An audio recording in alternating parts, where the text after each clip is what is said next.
Hello, কি অবস্থা? কেমন আছো সবাই? কি অবস্থা? সবাই কেমন আছো? তোমাদের পড়াশোনা কেমন চলতেছে বলো? আমাদের আইসিটি ব্যাচে ইতিমধ্যেই 4টা অধ্যায় কমপ্লিট হয়েছে, আর 2টা অধ্যায় বাকি। তার মধ্যে প্রথম অধ্যায়টা 24 ব্যাচ এবং 25 ব্যাচ উভয়েরই শর্ট সিলেবাসে আছে। বাট ষষ্ঠ অধ্যায় ষষ্ঠ অধ্যায়টা শুধুমাত্র 25 ব্যাচের। যেহেতু 25 ব্যাচ ফুল সিলেবাস পড়বা, তোমাদের সিলেবাসে আছে, কিন্তু 24 ব্যাচের সিলেবাসে ষষ্ঠ অধ্যায় নাই। তো 24 ব্যাচের সিলেবাস প্রথম অধ্যায়ের মাধ্যমেই কমপ্লিট হয়ে যাবে, এবং এই অধ্যায়টা সামাজিক বিজ্ঞান টাইপের অধ্যায়। আমার কাজ কম, তোমাদের কাজ বেশি। আচ্ছা, তোমাদের সময় কি সামাজিক বিজ্ঞান ছিল নাকি বাংলাদেশ ও বিশ্ব পরিচয় ছিল?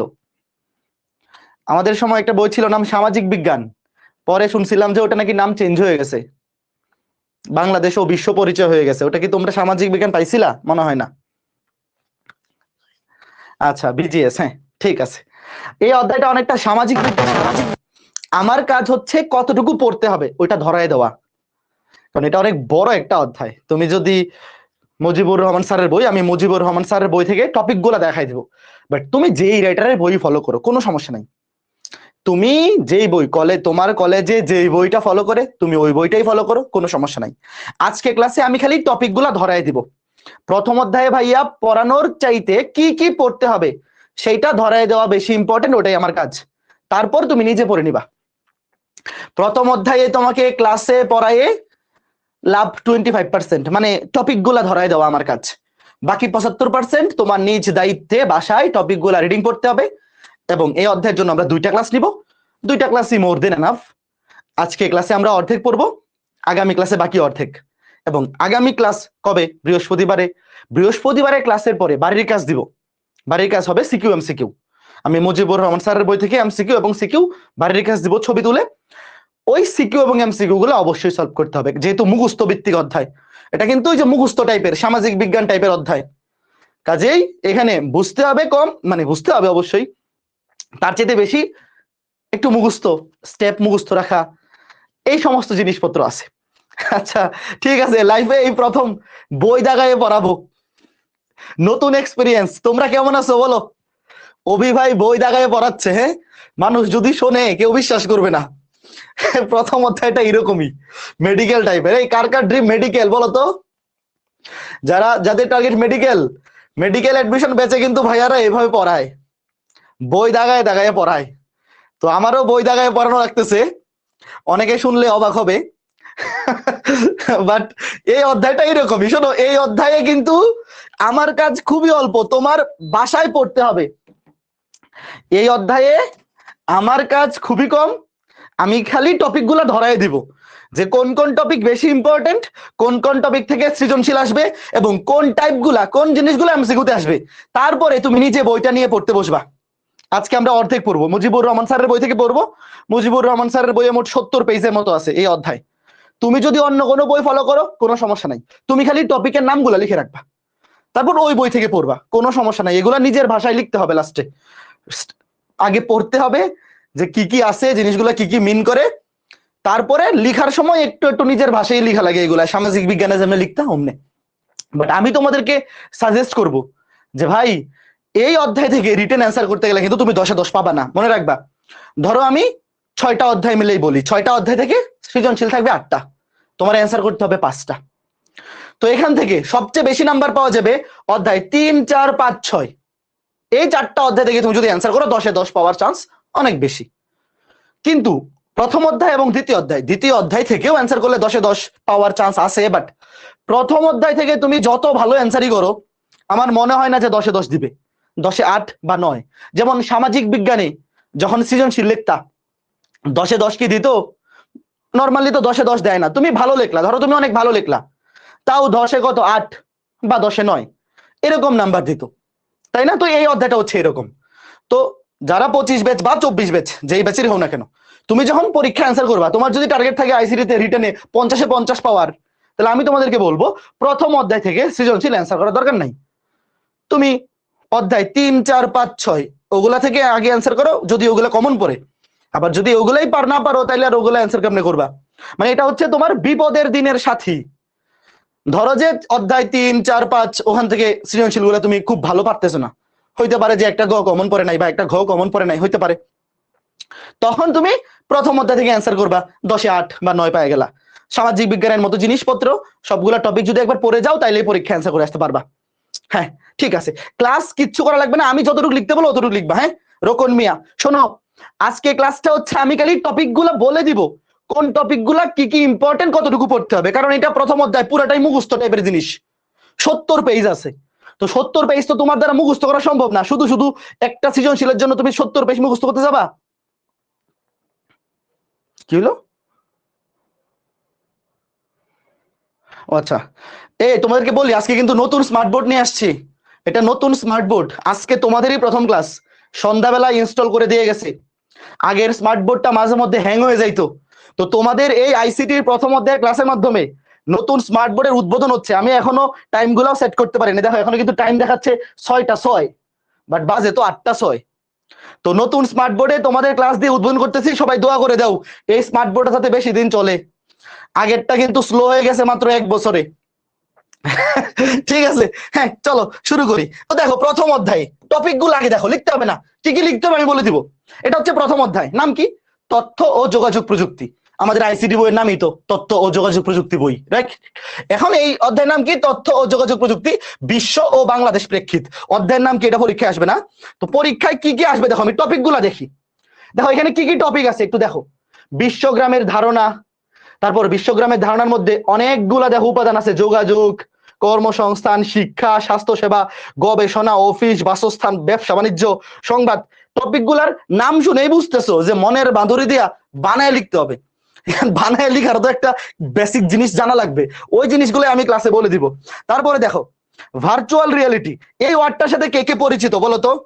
ভার্চুয়াল রিয়েলিটি, এই চোখে মোটা চশমা হেডসেট দিয়ে ভার্চুয়াল রিয়েলিটিতে তুমি গেমস খেলতে পারবা ইচ্ছা মতো। যদি তোমার মনে হয় যে বাইরের কোনো কোনো ভিডিও দেখবো, অনেক মুভিও কিন্তু এখন ভার্চুয়াল রিয়েলিটিতে চলে আসছে, তোমরা কি দেখছো কেউ? কোনো সমস্যা নাই, না দেখলেও অসুবিধা নাই, এগুলো আমরা এখন শিখবো। ভার্চুয়াল রিয়েলিটি, ভার্চুয়াল রিয়েলিটির প্রভাব, এটার ভালো দিক কি কি, খারাপ দিক কি কি। তারপরে এই যে দেখো এরপরে টপিক গুলোর নামগুলো আগে দেখো। ও মা গো, উপরে ওঠাস না কেন? হ্যাঁ, এরপরে এই যে দেখো উপরে এই ডান দিকে artificial intelligence, AI. Artificial intelligence এই ওয়ার্ডটা সবাই শুনছো, কেউ কম কেউ বেশি, জিনিসটা কি এটাও জানো, কৃত্রিম বুদ্ধিমত্তা। তারপরে রোবোটিক্স, রোবট, এই রোবো সিনেমা দেখছো কে কে? হুম, রোবো সিনেমা দেখছো? ঐশ্বরিয়া, নায়কের নাম তো ভুলে গেলাম, এই নায়কের নাম জানি কি, নায়িকা তো ঐশ্বরিয়া থাকে, ওই যে তামিল মুভির নায়ক কি জানি ভুলে গেলাম, রজনীকান্ত, রজনীকান্ত। হ্যাঁ ঠিক আছে, তো রোবোটিক্স, তো ওইখানে আমার ওই রোবট লিখে দিলে হবে না, ঠিক আছে। ক্রায়ো সার্জারি, দেখো এটা কিন্তু ওই যে ক্রায়ো সার্জারি, আমি সার্জারি পড়াই ফেলবো আজকে। মহাকাশ অভিযান, আইসিটি নির্ভর নির্ভর উৎপাদন ব্যবস্থা, প্রতিরক্ষা, বায়োমেট্রিক্স, ইনফরমেটিক্স, জেনেটিক ইঞ্জিনিয়ারিং, দেখো এগুলো কিন্তু আলাদা সাবজেক্ট।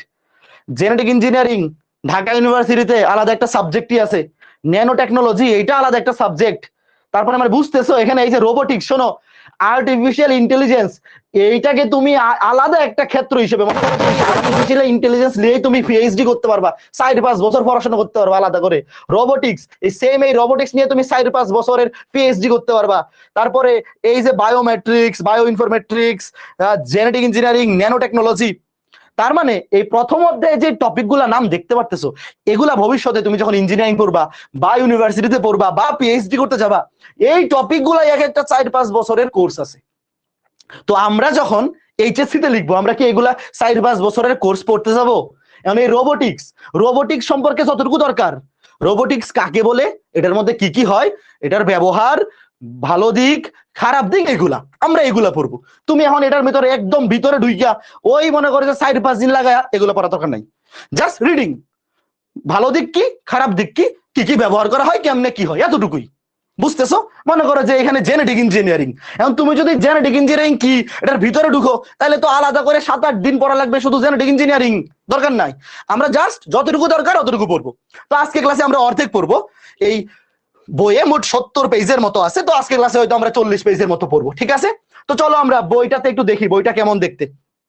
এই যে দেখো, এটা হচ্ছে আমাদের মিজানুর রহমান স্যারের বই, সরি মজিবুর রহমান স্যারের বই। যার যেই বই আছে কোনো সমস্যা নাই, তুমি তোমার বই থেকে খালি দেখবা। শুরুতে আমাদের প্রথম টপিকটার নাম কি ছিল মনে আছে? এই দেখো এখানে কিওয়ার্ড গুলা দেখো, সবচেয়ে ইম্পর্টেন্ট টপিক গুলো। আচ্ছা আমি শুরুতেই বলে রাখি, 24 ব্যাচের কে কে আসো ক্লাসে? কেউ আসো বলো তো? 24 ব্যাচের ক্লাসে কেউ আসো? 24 ব্যাচের কেউ যদি থেকে থাকো, 24 ব্যাচের শর্ট সিলেবাসে এই টপিকটা নাই। আজকে ক্লাসে শুরুতে যেটা পড়াবো বিশ্বগ্রাম। কি ব্যাপার, এটা দাগ হয় না কেন? দেখো 24 ব্যাচের শর্ট সিলেবাসে কি ব্যাপার ভাই, স্মার্ট বোর্ডের প্রথম দিন, ঘটনা কি?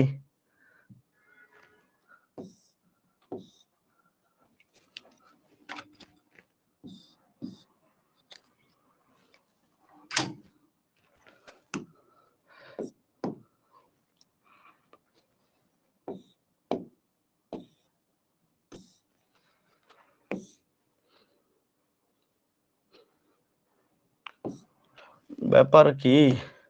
আচ্ছা শোনো, অসুবিধা নাই,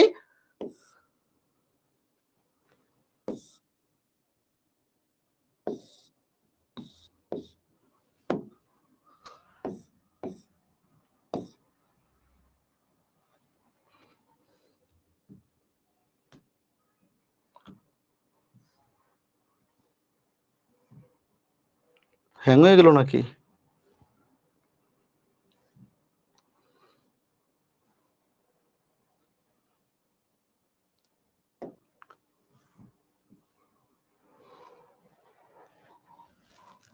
না এখানে তো কাজ করতেছে, এখানে কাজ করে না কেন?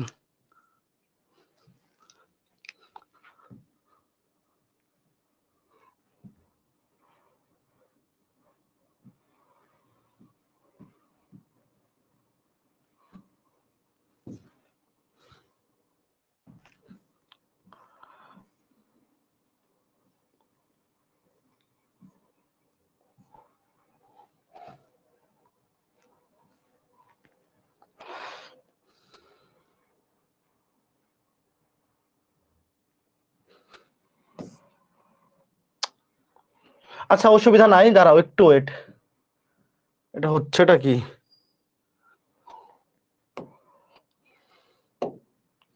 এটা তো নোট তো ঠিক আছে, কিন্তু ওইটা চলতেছে না কেন? বই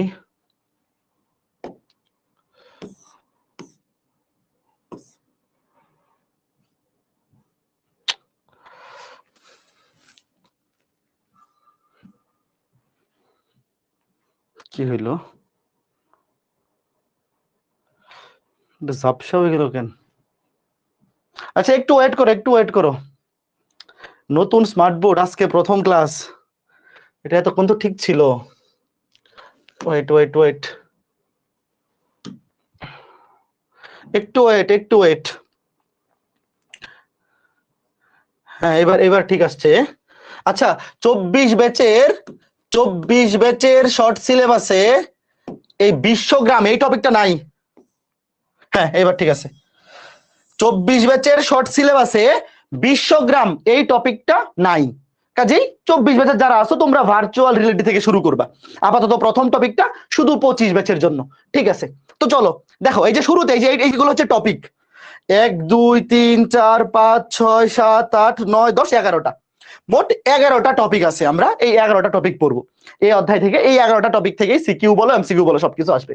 তো শুরুতেই বিশ্বগ্রাম, দেখো আমরা বিশ্বগ্রাম থেকে কি পড়বো, লিখো বিশ্বগ্রামের ধারণা, সংজ্ঞা। আমি যা লিখবো তোমরা লিখবা, এগুলা কিন্তু পরীক্ষায় আসবে। আমি যা লিখতে বলবো ওগুলা লিখবা, এগুলা পরীক্ষায় আসবে। লিখো বিশ্বগ্রামের সংজ্ঞা, ধারণা।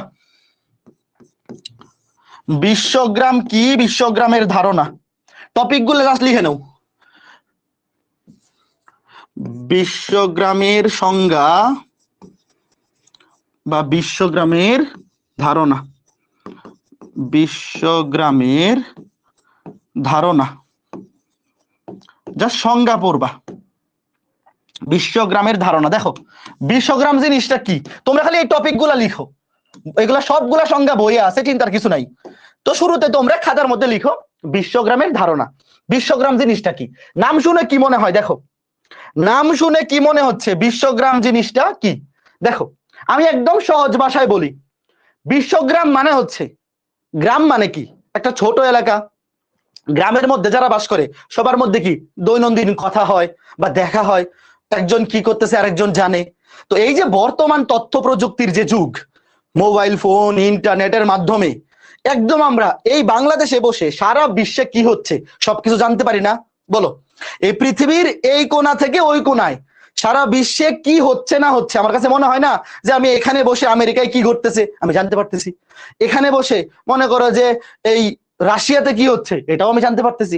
তার মানে বর্তমানে এই তথ্য প্রযুক্তির সহায়তায় পৃথিবীটাকে আমরা ছোট বানাই ফেলছি। ছোট বানাই ফেলছি মানে কি, এক প্রান্তে বসে সারা বিশ্বে কি হচ্ছে আমি জানতে পারতেছি। মানে জাস্ট লাইক একটা গ্রামের মধ্যে মানুষজন যেরকম ইন্টার কানেক্টেড থাকে, একজনের সাথে আরেকজন কে কি করতেছে সবাই জানতে পারে, তো বিশ্বটাও এরকম হয়ে গেছে। এই হচ্ছে ঘটনা। এখন পরীক্ষায় তো এমনি লেখা যাবে না। পরীক্ষায় কি তুমি এমনি লিখবা যে হ্যাঁ পৃথিবী গ্রাম হয়ে গেছে, তথ্য প্রযুক্তি সবাই রে দেখাই ফেলছে, কাছাকাছি করে ফেলছে? না। তো পরীক্ষায় লেখার জন্য কি করতে হবে? এই যে দেখো সংজ্ঞা, শোনো, পরীক্ষায় কিন্তু বইয়ের ভাষায় সংজ্ঞা লিখতে হবে। খেয়াল করে দেখো, বিশ্বগ্রাম এটার ইংরেজি হচ্ছে গ্লোবাল ভিলেজ। যারা 3 ইডিয়টস মুভি দেখছো ওখানে কিন্তু ওই যে মেশিনের সংজ্ঞা দেয় up down up down up down. তো পরীক্ষার হলে তো তুমি আপ ডাউন লিখতে পারবে না। এগুলো হচ্ছে আমাদের বোঝার ভাষা, বাট পরীক্ষার হলে সবসময় বইয়ের ভাষা দিয়ে সংজ্ঞা লিখবা, নাহলে কিন্তু স্যাররা নাম্বার দিতে চাইবে না। তো দেখো এই যে গ্লোবাল ভিলেজ, এটাকে বাংলা হচ্ছে বিশ্বগ্রাম, ইংরেজিতে বলে গ্লোবাল ভিলেজ। দেখো এই যে দেখো, দাগানো লাগবে না, তোমরা খালি দেখো এইভাবে পড়বা কি কি পড়বা। গ্লোবাল ভিলেজ হচ্ছে এমন একটি পরিবেশ যেখানে পৃথিবীর সকল মানুষই একটি একক সমাজে বসবাস করে এবং ইলেকট্রনিক মিডিয়া ও তথ্য প্রযুক্তির ব্যবহারের মাধ্যমে একে অপরকে সেবা প্রদান করে। মানে সবাই ইলেকট্রনিক মিডিয়া এবং তথ্য প্রযুক্তির মাধ্যমে ইন্টার কানেক্টেড, একজন আরেকজনের সাথে কি হয়ে গেছে কানেক্টেড। তারপরে তুমি দেখো উইকিপিডিয়ার সংজ্ঞা অনুযায়ী আরেকটা সংজ্ঞা আছে কি, এই দেখো উইকিপিডিয়ার একটি উদ্ধৃতি অনুযায়ী গ্লোবাল ভিলেজ হচ্ছে the global village is sociological and cultural structure. এই সব মুখস্থ করা লাগবে না, তুমি জাস্ট মোটামুটি সুন্দর একটা বইয়ের সংজ্ঞা শিখবা। তো গ্লোবাল ভিলেজ বা বিশ্বগ্রাম মানে তুমি ধরো যে এই সংজ্ঞাটা শিখলা, এই সংজ্ঞাটা তুমি শিখলা, এই যে এই সংজ্ঞাটা তুমি শিখলা, কোনো অসুবিধা নাই। তুমি যে বই থেকেই পড়ো মোটামুটি একটা সুন্দর সংজ্ঞা শিখবা। তারপরে দেখো এখান থেকে একটা এমসিকিউ আসে, এখান থেকে একটা এমসিকিউ আসবে যে বিশ্বগ্রামের ধারণা সর্বপ্রথম কে প্রবর্তন করেন। দেখো এই যে এমসিকিউ এইভাবে পড়তে হবে। মনে করো যে এখানে আছে দেখো বিশ্বগ্রামের ধারণা, অনেক কিছু লেখা আছে, পরীক্ষায় কিন্তু সবকিছু আসবে না, আসবে বিশ্বগ্রাম কি, বিশ্বগ্রামের ধারণা ব্যাখ্যা করো এবং সর্বপ্রথম কে কোন বিজ্ঞানী এই বিশ্বগ্রামের কথাটা উল্লেখ করেন। তো দেখো হার্বার্ট মার্শাল ম্যাকলুহান, তুমি এই যে দেখো এমসিকিউ এখান থেকে আসবে, হার্বার্ট মার্শাল ম্যাকলুহান উনি সর্বপ্রথম গ্লোবাল ভিলেজ এই কথাটি কি করেন ব্যবহার করেন। উনি কত সালে জন্মগ্রহণ করছে, কত সালে মৃত্যুবরণ করছে, এইগুলা পরীক্ষা আসে না। এখন এই যিনি কে আবিষ্কার করছে এটা জাস্ট শিখলেই হয়ে যায়। এখন পরীক্ষায় মনে করে যে যদি আসে যে ম্যাকলুহান সাহেব কত সালের কত তারিখে জন্মগ্রহণ করছে, এগুলা বাংলা পরীক্ষায় আসে, এইগুলা এই আইসিটিতে এইগুলা এখনো পর্যন্ত আসে নাই।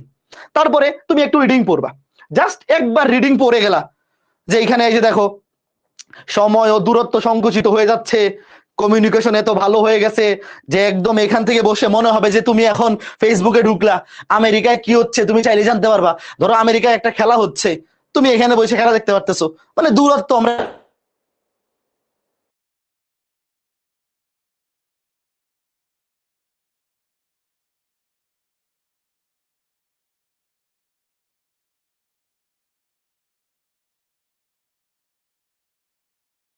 পাচ্ছ। ওয়েব অ্যাপে যারা আছো তোমরা কি আমাকে শুনতে পাচ্ছ?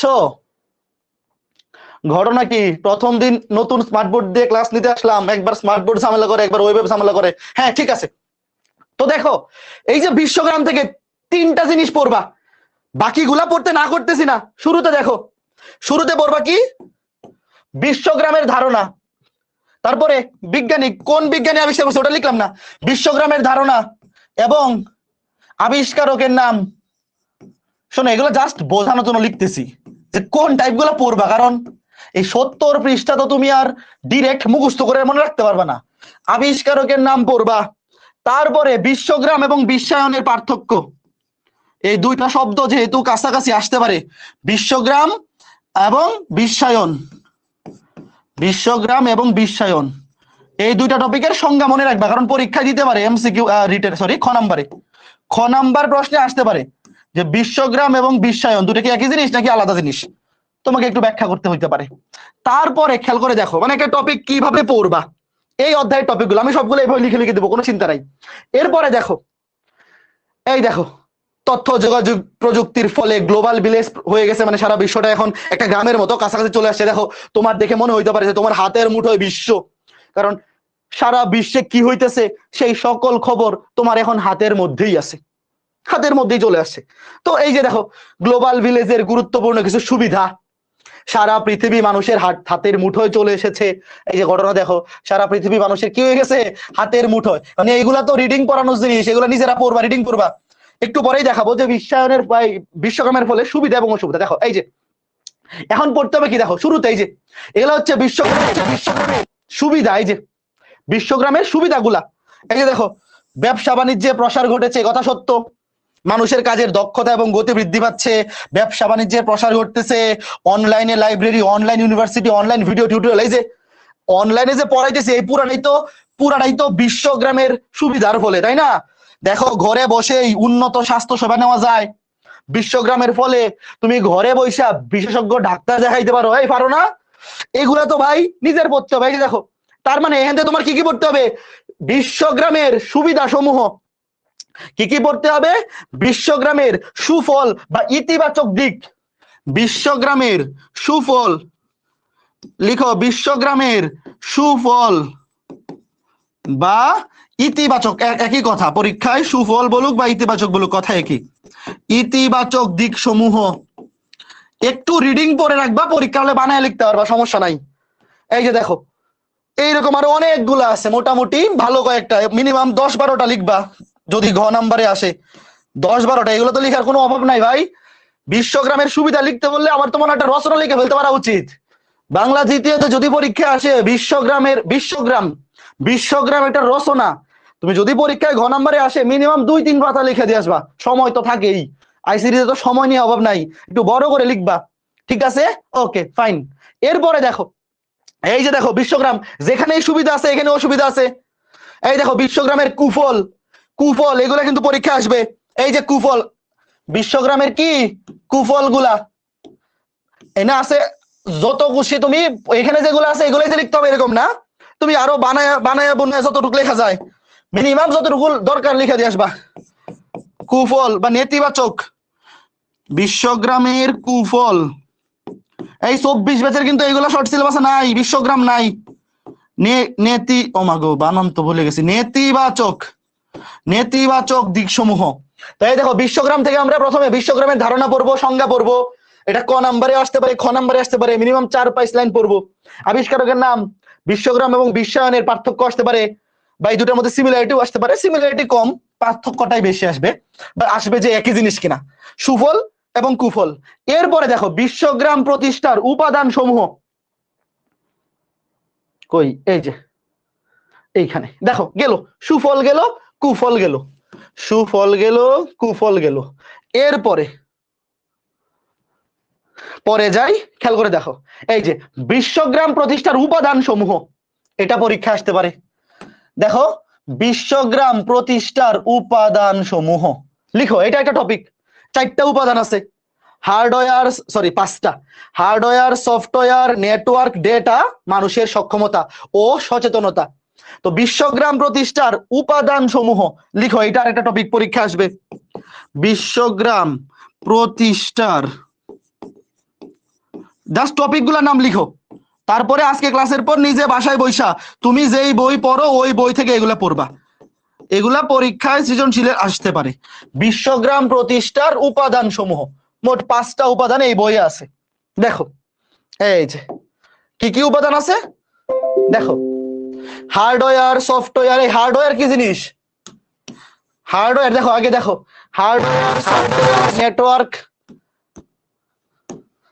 এই দেখো, হার্ডওয়্যার, সফটওয়্যার, নেটওয়ার্ক, ডেটা, মানুষের সক্ষমতা ও সচেতনতা, এগুলো হচ্ছে বিশ্বগ্রাম প্রতিষ্ঠার প্রধান উপাদান। তাহলে বিশ্বগ্রাম প্রতিষ্ঠার এই 5টা উপাদান আমাদের শিখতে হবে, রিটেনে আসতে পারে।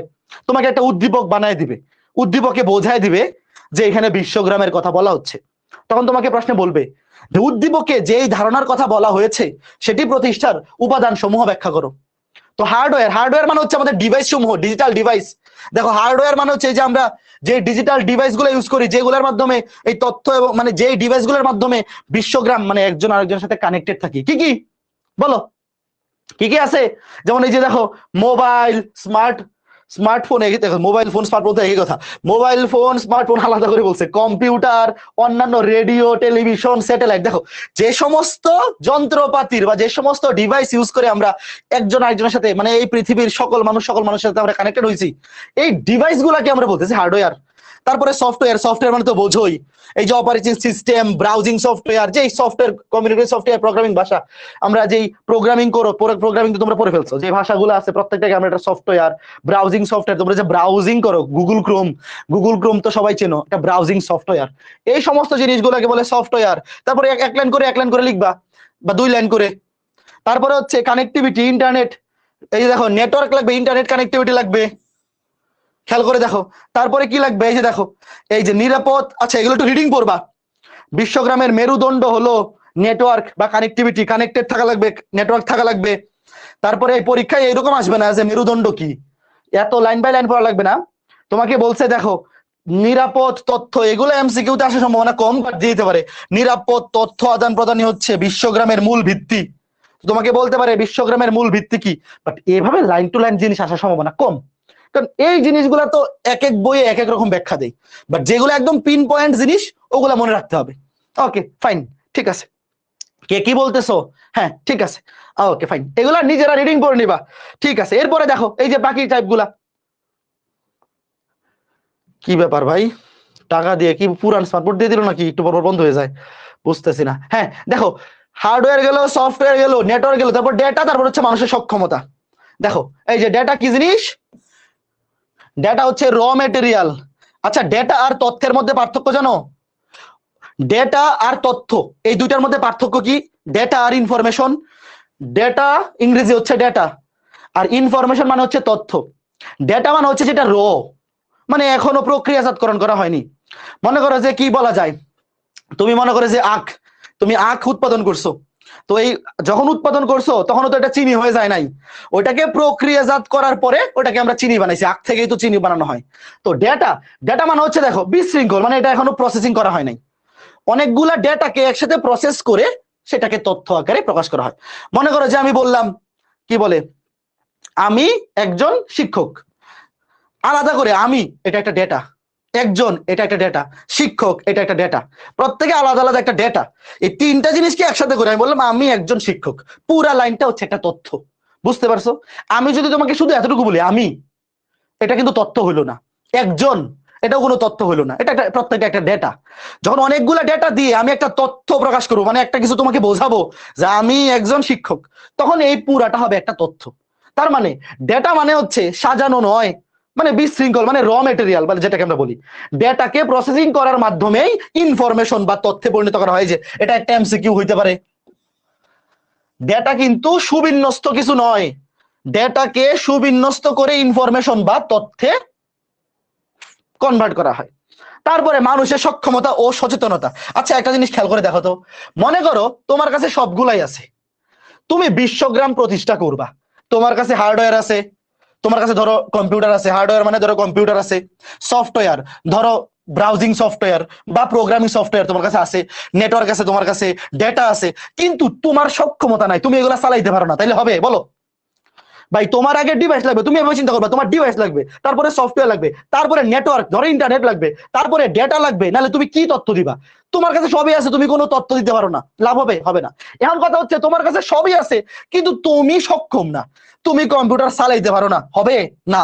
কাজে মানুষের সক্ষমতাও অবশ্যই লাগবে এবং তাকে সচেতন হইতে হবে। এখন এই 5টা মুখস্থ রাখবা, বিশ্বগ্রাম প্রতিষ্ঠার প্রধান উপাদান সমূহ, এগুলো মুখস্থ করবা। তারপরে কি করবা, এগুলা 2-3 লাইন করে, এগুলো তো আর মুখস্থ থাকবে না। শোনো এই যে প্রত্যেকটা এই কোনটা হার্ডওয়্যারের ব্যাখ্যা, সফটওয়্যার, ইন্টারনেট, সংযুক্ত কানেক্টিভিটি, তারপরে ডেটা, তারপরে সক্ষমতা, মানুষের সক্ষমতা, এগুলা তো তোমার এত মুখস্থ থাকবে না। তো তুমি কি করবা, ও তখন একটু একটু বানিয়ে লিখবা, বাট পয়েন্ট গুলা যাতে মনে থাকে। তো এই গেল ব্যাপার।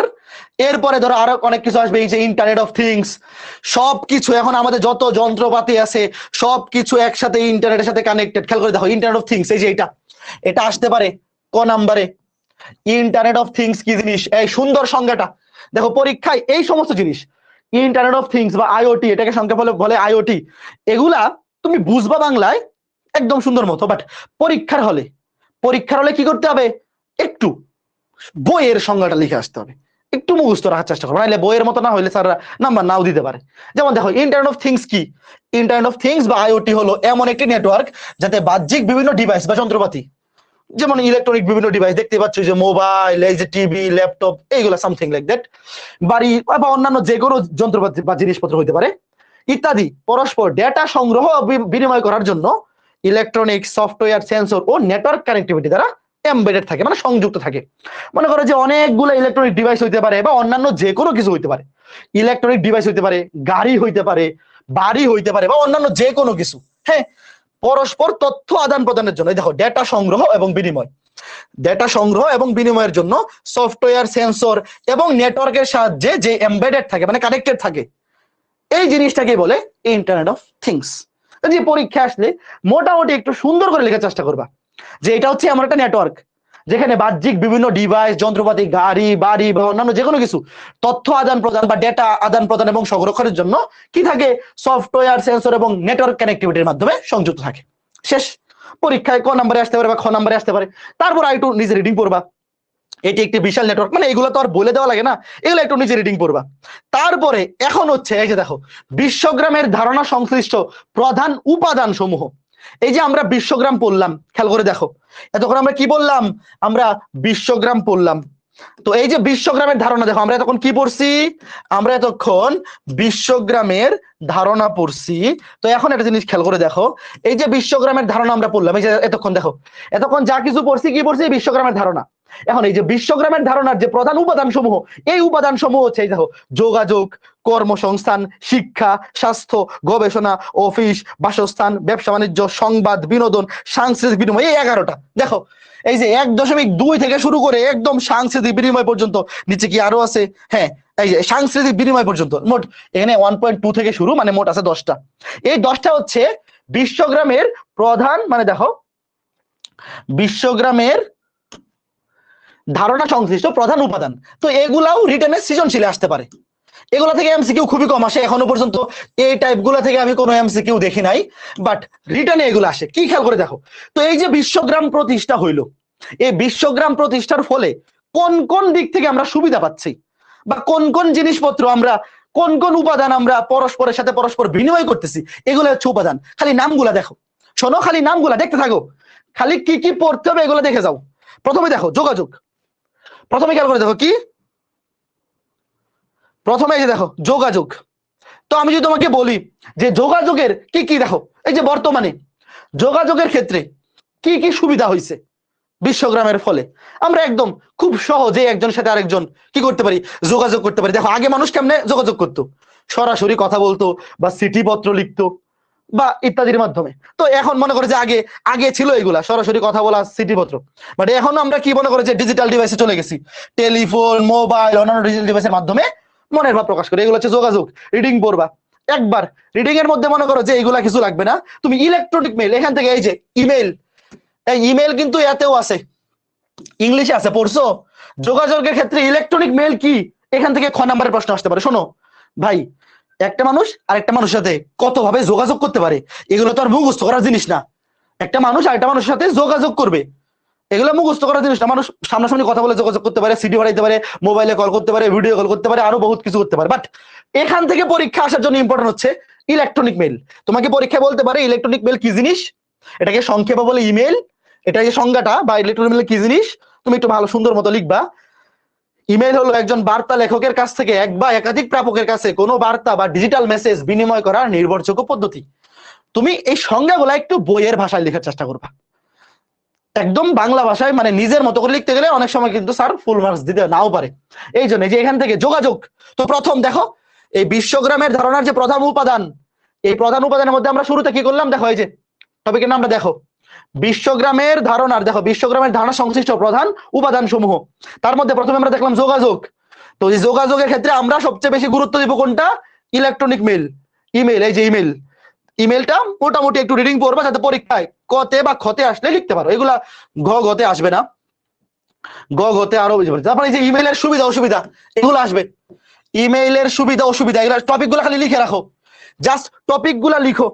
টপিকগুলা কি লিখবা? যোগাযোগ, যোগাযোগ, এই যে দেখো যোগাযোগে এখানে লিখো বিশ্বগ্রাম প্রতিষ্ঠার, বিশ্বগ্রামের খেয়াল করে দেখো, বিশ্বগ্রামের ধারণা সংশ্লিষ্ট প্রধান উপাদান সমূহ, বিশ্বগ্রামের ধারণা সংশ্লিষ্ট, এটা হচ্ছে প্রতিষ্ঠার, এটা হচ্ছে প্রতিষ্ঠার উপাদান, এটা হচ্ছে বিশ্বগ্রামের ধারণার, বিশ্বগ্রাম টপিকটা জানি কি ছিল, বিশ্বগ্রাম ধুর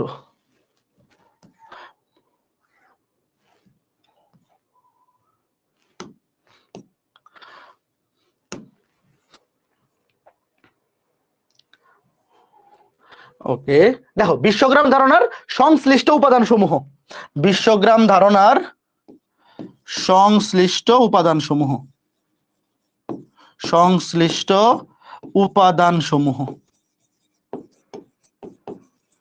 শুরুতে কি কি পড়বা? শুরুতে প্রথমে কি আছে? যোগাযোগ, যোগাযোগের মধ্যে তুমি পড়বা ইমেল, যোগাযোগ,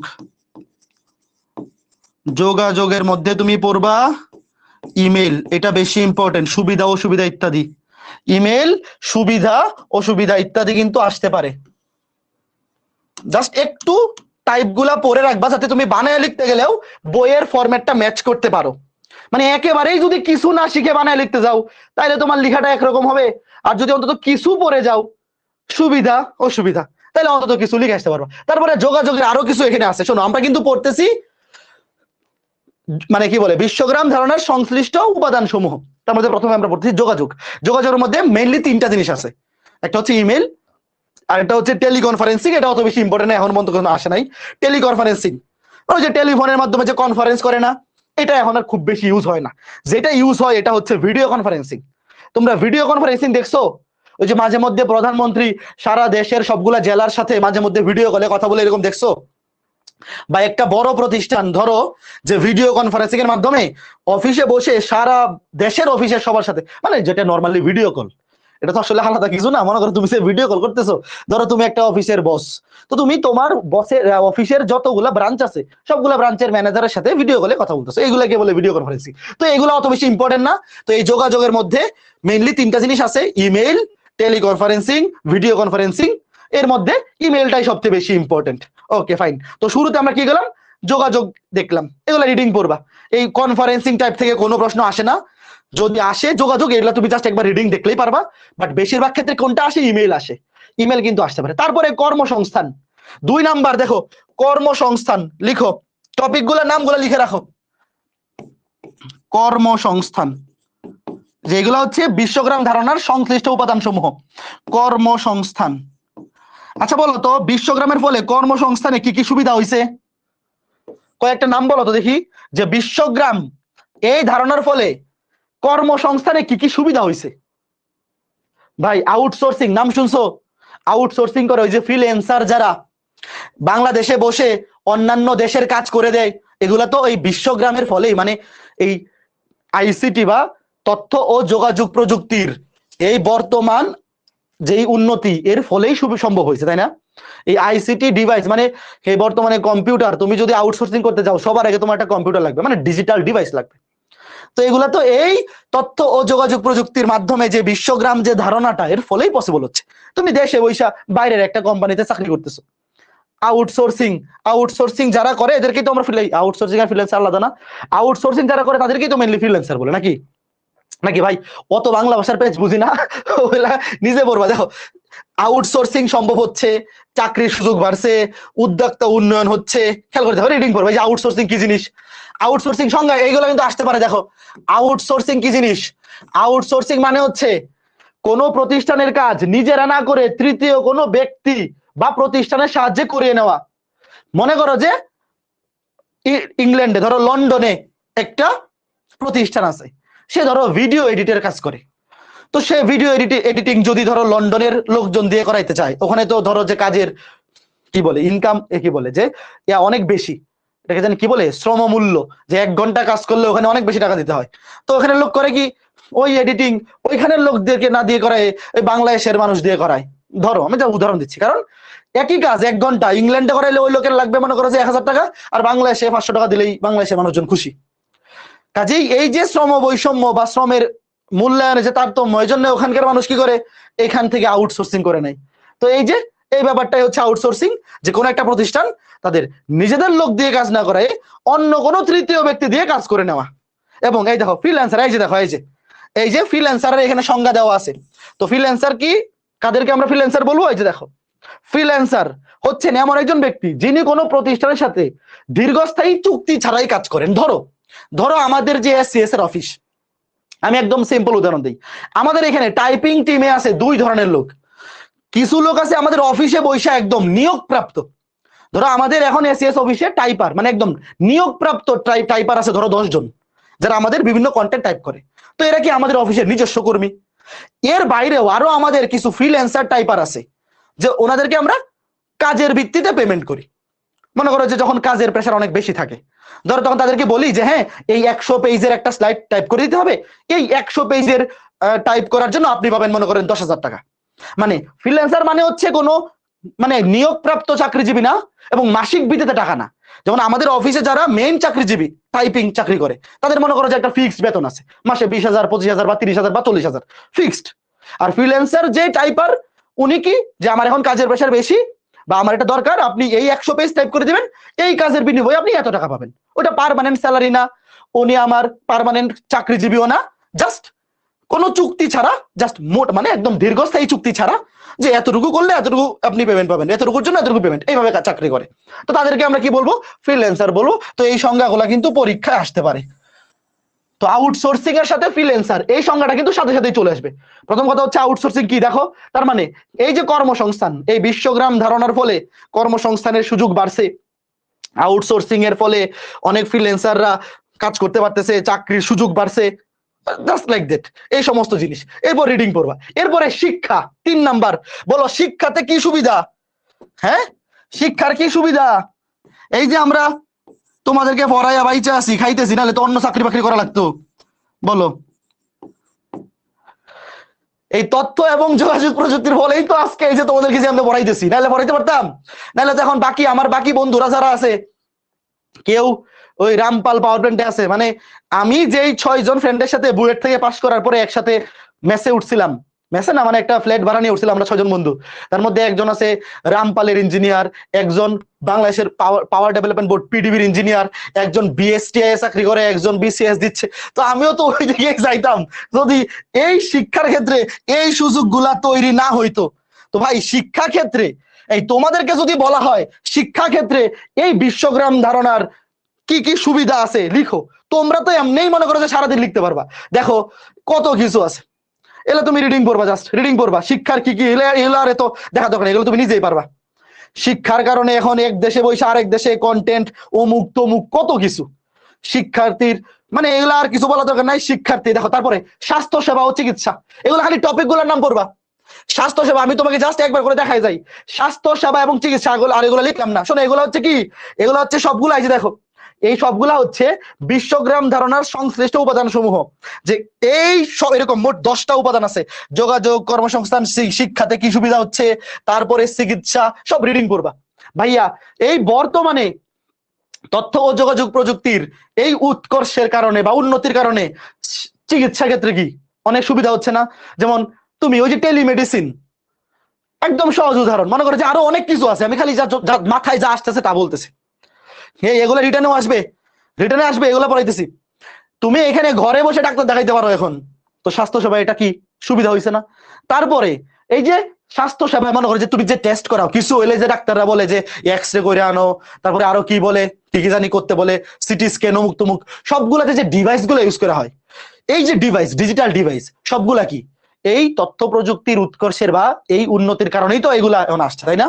তো এগুলো রিডিং পড়বা। স্বাস্থ্য, চিকিৎসা, শিক্ষা, তারপরে এই যে দেখো টেলিমেডিসিন, এই যে দেখো এগুলো তো আছেই এখানে, দেখছো টেলিমেডিসিন রিডিং পড়বা। তারপরে এই যে মোবাইলে ফোন করে ডাক্তার দেখানো যায়, যে দেখো মোবাইলে ফোন করে ডাক্তার দেখাই বলতেছে। তারপরে গবেষণার ক্ষেত্রেও কি হয়েছে, এই যে দেখো গবেষণার ক্ষেত্রেও তো অনেক উৎকর্ষ সাধিত হয়েছে না? গবেষণার ক্ষেত্রে যে সমস্ত যন্ত্রপাতি, আজকালকার কেউ যদি গবেষণা করতে চায় সবার আগে তো তার ল্যাপটপ লাগবে, নাহলে কম্পিউটার লাগবে। মনে করো তুমি একজন চিন্তা করো, একজন গবেষণা করতেছে, তার গবেষণাগারে সবার আগে তো তুমি একটা কম্পিউটার দেখবা। কাজে এই যে ডিজিটাল ডিভাইস গুলা, এই ডিভাইস গুলা গবেষণাকে কি করছে, আরো ত্বরান্বিত করছে না, গবেষণাকে সুবিধা করে দিছে। তুমি শুধু কম্পিউটার কেন, অন্য যে কোনো রিসার্চ, যে কোনো গবেষণা তুমি করতে যাও, এই যে এই ডিভাইস গুলো, এগুলা কি করছে, অনেক উৎকর্ষ সাধন করছে। তারপর অফিস চালাইতে গেলে এই বিশ্বগ্রামের কি সুবিধা তুমি পাচ্ছ, এখন কি অটোমেশন না? প্রত্যেকটা অফিস তো অটোমেশন। এই যে ইন্টারনেটের ফলে মনে করো যে আমাদের অফিসেই মনে করো যে 20টা যে পিসি আছে, যেখানে টাইপাররা টাইপ করে, এগুলো একটা সাথে একটা ইন্টার কানেক্টেড। বা মনে করো যে আমাদের অফিসে, মনে করো যে আমাদের যে অফিসে প্রতিদিন কি খরচ হচ্ছে, এটা আমাদের যে একটা সেন্ট্রাল এক্সপেন্স শিট, এই সেন্ট্রাল এক্সপেন্স গুগল শিট, ওখানে ঢুকেই তো আমি দেখতে পারতেছি যে প্রতিদিন কত টাকা খরচ যাচ্ছে।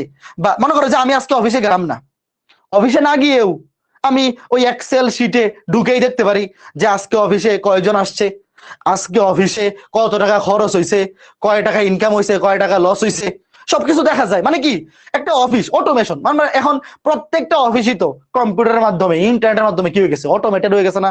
যত কাজ, যত কিছু পসিবল অটোমেশনে চলে আসতেছে। এগুলো রিডিং পড়বা। এই দেখো তথ্য প্রযুক্তির প্রয়োগের মাধ্যমে, এই যে দেখো এগুলো একটু রিডিং পড়বা। তথ্য প্রযুক্তির প্রয়োগের মাধ্যমে অফিসের সার্বিক কার্যক্রমের, যেমন প্রয়োজনীয় ডকুমেন্ট তৈরি, ডকুমেন্ট নথিভুক্ত করা, চিঠিপত্র আদান প্রদান ইত্যাদি ইত্যাদি বিষয়ে সিদ্ধান্ত গ্রহণ, বাস্তবায়ন কর্মদক্ষতার সাথে ডিজিটাল পদ্ধতিতে সম্পন্ন করা যায়। এই ধরনের প্রযুক্তি নির্ভর কার্যক্রমকে বলা হয় অফিস অটোমেশন। এই যে অফিসে অটোমেশন হয়ে গেছে, তারপরে আরো কি কি আছে রিডিং পড়বা। এভাবে প্রত্যেকটা, আরো কি কি আছে দেখো, বাসস্থান দেখো, এই বাসস্থানে কি সুবিধা হয়েছে, স্মার্ট হোম।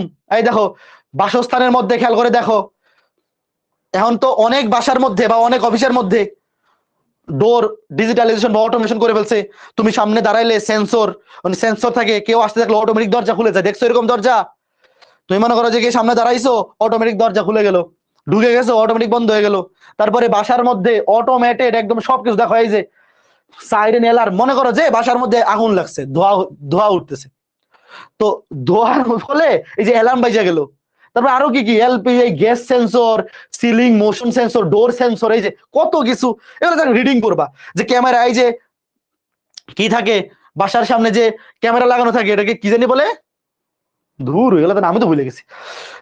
ওই যে ক্যামেরা যে লাগানো থাকে, এটাকে সিসিটিভি ক্যামেরা। তো এই যে দেখো তথ্য যোগাযোগ প্রযুক্তির ফলে তুমি বাসস্থানকে কি করতেছো, অটোমেশন করে ফেলতে পারতেছো।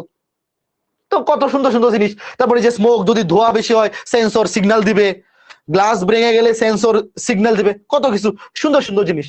তারপরে এই যে দেখো স্মার্ট হোম ক্যামেরা বা home security camera, CCTV camera যেটাকে আমরা বলি, এগুলা রিডিং পড়বা। রিডিং পড়লেই বুঝতে পারবা। তারপরে আর কি আছে, আমরা বাসস্থান পড়লাম।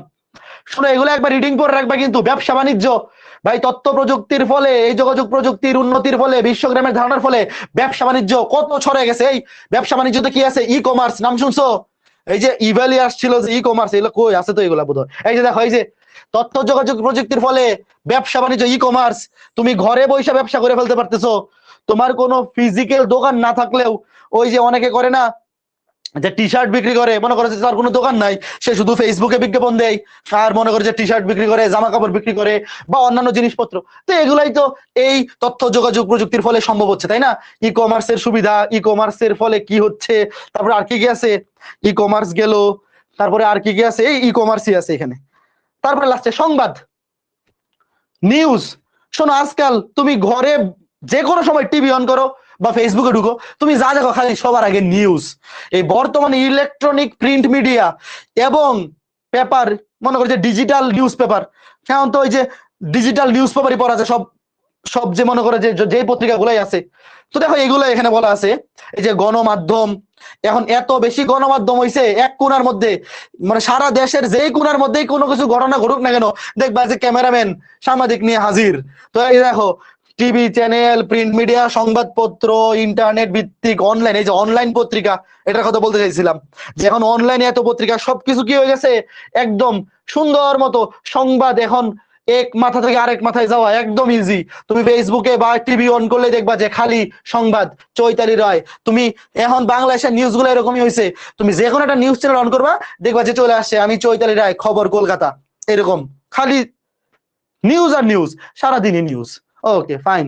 এই যে তোমরা ওইখানে বসে আমাকে শুনতে পারতেছো, দেখতে পাচ্ছ, এটাও তো মনে করো যে এই তথ্য যোগাযোগ। তারপর বিনোদন, বিনোদন ও সামাজিক যোগাযোগ। ভাই এই যে এতক্ষণে আমাদের কাছে আইছি ফেসবুক, হোয়াটসঅ্যাপ, এই দেখো ইউটিউব, এই যে বিনোদনের জন্য আমরা কি করি, সবার আগে মনে করো যে ভালো লাগতেছে না ইউটিউবে ঢুকি বা টিভি দেখি।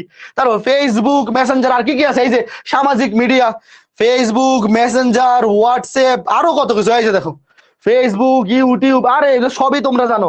তো এই যে দেখো, এই যে যোগাযোগ, সরি, বিনোদন ও সামাজিক যোগাযোগ। তো এখন বর্তমানে বিনোদন সব সময় এই যে তথ্য যোগাযোগ প্রযুক্তির যেই জিনিসপত্র গুলো আছে, যেই সফটওয়্যার গুলো আছে, ইউটিউব বলো বা এই ফেসবুক, হোয়াটসঅ্যাপ, এগুলোর মাধ্যমে এখন অনেক বেশি সুবিধা হয়ে গেছে, হয়েছে না? এরপরে লাস্ট আর কয়টা আছে, এত কিছু কেমনে মনে রাখবা, আমি তো হাঁপাই যাচ্ছি। সাংস্কৃতিক বিনিময়, সাংস্কৃতিক, এটা লাস্ট। হ্যাঁ এটাই 11তে চলে আসছি লাস্টে। সাংস্কৃতিক ভার্চুয়াল রিয়েলিটি এক পর্যন্ত চলে আসছে। হ্যাঁ এখান থেকে 24 ব্যাচের শর্ট সিলেবাসে আছে। এই বিশ্বগ্রামের পুরা টপিকটা 24 ব্যাচের শর্ট সিলেবাসে নাই। সাংস্কৃতিক বিনিময় দেখো, বর্তমানে এই তথ্য যোগাযোগ প্রযুক্তির দুনিয়ায় সাংস্কৃতিক বিনিময় মানে কি, ধরো এই যে ভারতীয় চ্যানেলগুলো বাংলাদেশে দেখা যায় বা ইংলিশ চ্যানেল, এই যে খালি কিরণমালা, তারপরে টিভি সিরিয়াল, তুমি এই নিয়ে বৈশা মনে করো যে ওই টিভি সিরিয়াল দেখতেছো বা ইংলিশ মুভি দেখতেছো, এগুলাই তো সাংস্কৃতিক বিনিময়, তাই না? এই হচ্ছে ঘটনা। এখন এই যে মোট 10টা টপিক, দেখো 10টা টপিক পরীক্ষায় কিন্তু আসতে পারে। ভালো মতো শোনো, আমরা এতক্ষণে কি পড়ছি, বিশ্বগ্রামের ধারণা পড়ছি। তারপরে এই বিশ্বগ্রামের ধারণায় সংশ্লিষ্ট উপাদান সমূহ, যোগাযোগ, এই যোগাযোগের মধ্যে আরো তিনটা ভাগ আছে। দেখো ইলেকট্রনিক মেইল, এটাই বেশি ইম্পর্টেন্ট, টেলিকনফারেন্সিং, ভিডিও কনফারেন্সিং, এগুলো আসতে পারে, জাস্ট একবার রিডিং দিয়ে রাখলেই পারবা। কর্মসংস্থান বাড়ছে বর্তমানে, এই যে আউটসোর্সিং এর ফলে অনেক ফ্রিল্যান্সার ঘরে বসে কাজ করতে পারছে। শিক্ষা ক্ষেত্রে তো বিপুল আমূল পরিবর্তন চলে আসে। পরীক্ষায় যদি আসে যে তথ্য প্রযুক্তির এই উন্নতির ফলে শিক্ষা ব্যবস্থায় কি কি সুবিধা হচ্ছে, তাহলে এই এসসি এসসি এর সবগুলা ভাইদের নাম সহ লিখে দিয়ে চলে আসবা। হ্যাঁ পরে আবার কাইটা দিলে জিরো দিলে আমাকে দোষ দিও না। শিক্ষা ক্ষেত্রে যদি এটার প্রয়োগ আসে বা সুবিধা সমূহ, নিজের মনের মতো যা পারো লেখো, আমাদের নাম টাম লিখে দিয়ে আইসো না, তাহলে আবার পরে কিন্তু কাইটা দিবে নাম্বার। দেখো ওকে, তারপরে স্বাস্থ্য সেবা গেল, গবেষণা গেল, অফিস গেল, বাসস্থান, ব্যবসা বাণিজ্য, যেগুলো রিডিং করবা। সাংস্কৃতিক বিনিময়, ভার্চুয়াল রিয়েলিটি, তার মানে আমরা কোন পর্যন্ত চলে আসছি, দেখো আমরা চলে আসছি এই যে এই পর্যন্ত 26 পেজ, 26 পেজ পর্যন্ত আমরা পড়ে ফেলছি। এখন আমরা যাব কোথায়, এখন আমরা যাব ভার্চুয়াল রিয়েলিটিতে। রেডি সবাই? ওকে ফাইন, চলো আমরা ভার্চুয়াল রিয়েলিটিতে যাই। ওকে ভার্চুয়াল রিয়েলিটি, এখন ভার্চুয়াল রিয়েলিটি কি জিনিস সবাই দেখছো, এই দেখো এরকম একটা চশমা। ভার্চুয়াল রিয়েলিটি হচ্ছে যেটা আসলে অবাস্তব, কিন্তু তুমি মনে করো যে কল্পনা। ভার্চুয়াল রিয়েলিটি বাংলা কি দেখো, আমি যদি তোমাকে বলি ভার্চুয়াল রিয়েলিটি জিনিসটা কি, একটা জিনিস অবাস্তব, তুমি ওটাকে বাস্তবে ফিল করতে চাও, বা যেটা সম্ভব না। মনে করো আমার এখন ইচ্ছা হইলো যে, মনে করো যে কি বলে, আমেরিকায় একটা ক্রিকেট ম্যাচ হচ্ছে বা ফুটবল ম্যাচ হচ্ছে, আমি এটা এখানে বসে দেখবো, সম্ভব? মানে বাস্তব এক্সপিরিয়েন্স, টিভিতে তো দেখা সম্ভবই, বাট বাস্তবে তো সম্ভব না। বা এখন আমার ইচ্ছা হইলো যে আমি একটা একদম মনে করো যে এটা কি বলে, যে একটা মুভি, যে মুভিটা মনে করো যে একদম বাস্তব ফিল দিবে, মানে একটা অবাস্তব জিনিসকে বাস্তবে তুমি যদি ফিল করতে চাও, এই জিনিসটাকে বলে ভার্চুয়াল রিয়েলিটি। মানে যেটা আসলে অবাস্তব বাট সেটাকে তুমি বাস্তবে ফিল করতে চাও। বাট এটা সংজ্ঞাগুলা কিরকম দেখো, ভার্চুয়াল রিয়েলিটি বা ভিআর হচ্ছে কম্পিউটার নিয়ন্ত্রিত। এই যে সংজ্ঞাগুলা কিন্তু ভালো মতো পড়বা, কারণ পরীক্ষায় আসলে তুমি বাংলা ভাষায় সংজ্ঞা লিখলে নাম্বার দিবে না। এই দেখো ভার্চুয়ালিটি বা ভিআর হচ্ছে কম্পিউটার নিয়ন্ত্রিত সিস্টেম, যাতে মডেলিং এবং সিমুলেশন প্রয়োগের মাধ্যমে মানুষ কৃত্রিম বহুমাত্রিক ইন্দ্রিয় গ্রাহ্য পরিবেশের সাথে সংযোগ স্থাপন বা উপলব্ধি করতে পারে। এনে 3D মডেল ইউজ করা হয়।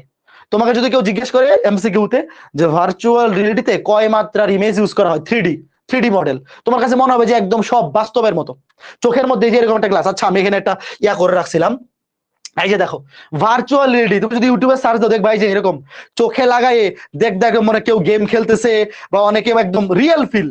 মনে করো যে তোমার এখন ইচ্ছা হলো যে তুমি নিউ ইয়র্কে হাঁটবা, তোমার ইচ্ছা হলো যে আমি এখন নিউ ইয়র্কে হাঁটতে চাই, নিউ ইয়র্ক দেখতে কেমন বাস্তবে ফিল করতে চাই, তো টিভিটা দেখে তো পসিবল না। বাট মনে করো যে সিমুলেশনের মাধ্যমে এই নিউ ইয়র্কের একটা মডেল করা হইলো, একদম দেখতে হুবহু এরকম এরকম। তারপরে তুমি যদি এই যে চোখে এরকম এই যে এরকম গ্লাস বা এটাকে কি বলে, চশমা, মানে বিশেষ চশমা বলা যায়। এই দেখো হেডসেট বা বিশেষ চশমা, চোখে এই বিশেষ হেডসেট বা চশমা পরে তুমি যদি এটা দেখো, তোমার কাছে মনে হবে যে আসলেই মনে হয় তুমি নিউ ইয়র্কে হাঁটতেছো। বা মনে করো যে একটা গেম খেলতেছো, মনে হবে যে তুমি মনে করো যে গেমে রা 1 মুভি দেখছো না, রা 1 মুভি, তো রা 1 মুভিতে যেরকম মনে করো যে ডিসুম ডিসুম করে, তুমি মনে করো যে এরকম একদম বাস্তবে অবাস্তব জিনিসকে ফিল করতে পারবা। এরকম মনে করো যে জ্যাকেট আছে, স্পেশাল স্যুট আছে, জ্যাকেট, তারপরে হ্যান্ড গ্লাভস, যেগুলা পরে তুমি যদি মনে করো যে মারামারি করো, তোমার মনে হবে যে তুমি মনে হয় আসলেই রেসলিং খেলতেছো। বুঝতেছো? মানে অবাস্তব জিনিসকে বাস্তবে ফিল করা, এই হচ্ছে ভার্চুয়াল রিয়েলিটি। তো তুমি চাইলে যদি এটা সম্পর্কে বিস্তারিত জানতে চাও, তাহলে এই যে ইউটিউবে খালি সার্চ দিবা ভার্চুয়াল রিয়েলিটি কি জিনিস, দেখবা যে অনেক কিছু চলে আসে। বাট তোমাদের অত কিছু জানার দরকার নাই, তুমি খালি এতটুকু জেনে রাখো যে ভার্চুয়াল রিয়েলিটি কি জিনিস, যেখানে একটা মডেলিং এবং সিমুলেশনের মাধ্যমে কৃত্রিম বহুমাত্রিক মানে 3D মডেলের মাধ্যমে একটা অবাস্তব বা যেটা আসলে বাস্তবে পসিবল না, সেটার সাথে তুমি সংযোগ স্থাপন করতে পারতেছো।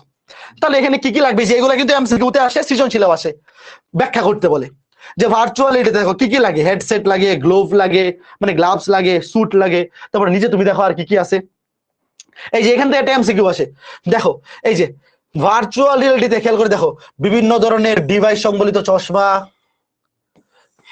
হেডসেট, মাথায় বসানো ডিসপ্লে, এটার পুরো নাম হচ্ছে হেড মাউন্টেড ডিসপ্লে, এইচএমডি। এবার একটা এমসিকিউ আসছিল যে এইচএমডি কোথায় ইউজ করা হয়, মানে কোন ক্ষেত্রে, উত্তর হচ্ছে ভার্চুয়াল রিয়েলিটি। দেখো ওই যে হেড মাউন্টেড ডিসপ্লে, এটা হচ্ছে মাথায় বসানো, এই যে ডিসপ্লেটা মাথায় বসায়, এই যে দেখতে পারতেছো, যে ডিসপ্লেটা মাথায় বসায়, চোখ সহ যে বসায়, তারপরে ওটাকে কি বলে, হ্যাঁ মুভি দেখা যাবে। যে একজন বলছো যে এটাকে মুভি দেখা যাবে না, অবশ্যই দেখা যাবে, কোনো সমস্যা নাই। তুমি ভার্চুয়াল রিয়েলিটির মাধ্যমে একদম বসে মুভি দেখতে পারবা, তোমার মনে হবে যে তুমিও মনে হয় মুভির একটা পার্ট। আমিও যদি এখনো দেখি নাই কখনো। আচ্ছা ঠিক আছে, তো এই যে একবার এমসিকিউতে আসছিল যে হেড মাউন্টেড ডিসপ্লে ইউজ করা হয় কোন ক্ষেত্রে, উত্তর হচ্ছে ভার্চুয়াল রিয়েলিটিতে। তারপরে এই দেখো গ্লাভস, পোশাক, বিভিন্ন ধরনের সেন্সর, অডিও ইউনিট ইত্যাদি এই পরিধান করার মাধ্যমে ভার্চুয়াল রিয়েলিটিতে বাস্তবকে উপলব্ধি করা যায়। রিডিং পড়বা। তারপরে আরেকটা খুবই ইম্পর্টেন্ট এমসিকিউ, সেটা হচ্ছে টেলিপ্রেজেন্স। এই যে টেলিপ্রেজেন্স মানে হচ্ছে যে তুমি আসলে নাই কিন্তু ওখানে তুমি ফিল করতে পারতেছো। মনে করো যে তুমি এখন এখানে আসো, তুমি ধরো যে এই ভার্চুয়াল রিয়েলিটি ইউজ করে তুমি ধরো নিউ ইয়র্কে হাঁটতেছো, বা নিউ ইয়র্কে কি হচ্ছে না হচ্ছে তুমি এই জিনিসটা ফিল করতেছো। তো এটা তো আসলে তো তুমি সেখানে নাই, তুমি কি আসলে নিউ ইয়র্কে আসো না, তুমি তো এখানে বসেই ওটা দেখতেছো। তো এই জিনিসটাকে বলে টেলিপ্রেজেন্স। দেখো টেলিপ্রেজেন্স বলতে একগুচ্ছ, এটা এমসিকিউ এতে আসে কি জানি, সৃজনশীলের কতে, খুবই ইম্পর্টেন্ট এই টেলিপ্রেজেন্স। একটু খালি টপিক গুলা লিখো, শোনো, তোমরা যারা অন্য বই ফলো করতেছো, দাগাইতে পারতেছো না, কোনো সমস্যা নাই, তোমরা খালি লিখো, তোমরা খালি টপিক গুলোর নাম লিখো, যে ভার্চুয়াল রিয়েলিটি সংজ্ঞা, তারপরে কি কি ইউজ করা হয় লেখা আছে, ভার্চুয়াল রিয়েলিটিতে কি কি ইউজ করা হয় বা কি কি ডিভাইস লাগে, এগুলো দেখাইলাম। তারপর টেলিপ্রেজেন্স, এই যে সৃজনশীলে কত আসবে, টেলিপ্রেজেন্স জিনিসটা কি দেখো, টেলিপ্রেজেন্স মানে আমি সংজ্ঞাটা পড়ে দিই। দেখো টেলিপ্রেজেন্স বলতে এক গুচ্ছ প্রযুক্তিকে বোঝায় যার ব্যবহারের ফলে একজন মানুষ টেলি রোবোটিক্স এর মাধ্যমে বাস্তব অবস্থানের বদলে অন্য কোনো জায়গায় উপস্থিত থাকার বাস্তব অনুভূতি জায়গায়। মানে ধরো তুমি আসো এইখানে, বাট তুমি ফিল করতেছো তুমি নিউ ইয়র্কে হাঁটতেছো, বা নিউ ইয়র্কের কিছু একটা তুমি উপভোগ করতেছো, এরকম একটা ব্যাপার আর কি টেলিপ্রেজেন্স। মানে তুমি আসলে ওখানে নাই কিন্তু ওই জিনিসটা তুমি এখানে বসে ফিল করতেছো। তো এই যে দেখো টেলিপ্রেজেন্স বা কৃত্রিম ত্রিমাত্রিক জগতে উপস্থিত থাকার ভ্রমণ ইত্যাদি অমুক তমুক, এগুলা রিডিং পড়বা। ফাইন। এরপরে দেখো এই যে ভার্চুয়াল রিয়েলিটি, এই ভার্চুয়াল রিয়েলিটি আবিষ্কার করেন দেখো বিজ্ঞানী। এই যে সর্বপ্রথম খেয়াল করে দেখো, সর্বপ্রথম এই যে এগুলা পরীক্ষায় মাঝে মধ্যে আসে 1962 সালে, এই সাল আসে না, বাট এই যে বিজ্ঞানীর নাম মর্টন হেইলিগ সেন্সোরামা আবিষ্কারের মাধ্যমে ভার্চুয়াল রিয়েলিটির ধারণার সূত্রপাত করেন। এমসিকিউতে আসতে পারে যে ভার্চুয়াল রিয়েলিটির ধারণার সূত্রপাত করেন কোন বিজ্ঞানী। তারপরে ইভান সুথারল্যান্ড সর্বপ্রথম মাথার সাথে বসানো 3D ডিসপ্লে, এই যে দেখো মাথার সাথে বসানো যে 3D ডিসপ্লেটা, এটাই তো ভার্চুয়াল রিয়েলিটির মেইন উপাদান। ওইটা ছাড়া তো সম্ভব না। তো এটা আবিষ্কার করেছে বিজ্ঞানী ইভান সুথারল্যান্ড।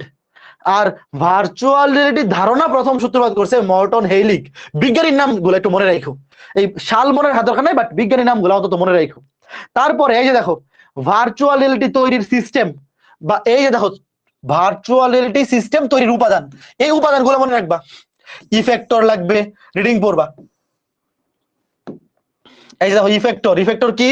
এই যে বিভিন্ন ডিভাইস, যে ডিভাইস গুলো আমরা ইউজ করি, এই যে মাথায় বসানো ডিসপ্লে বা হেড মাউন্টেড ডিসপ্লে, তারপর গ্লাভস, পোশাক, এগুলাই হচ্ছে ইফেক্টর, যেগুলো ইফেক্ট তৈরি করবে। ধরো ভার্চুয়াল রিয়েলিটির একটা ইফেক্ট তৈরি করার জন্য আগে তোমার ওই হেড মাউন্টেড ডিসপ্লেটা বসাইতে হবে মাথায়। তারপর ধরো তুমি জিনিসটা ফিল করতে চাও, ওই স্পেশাল স্যুট পরতে হবে, তারপর গ্লাভস পরতে হবে, এগুলো হচ্ছে ইফেক্টর।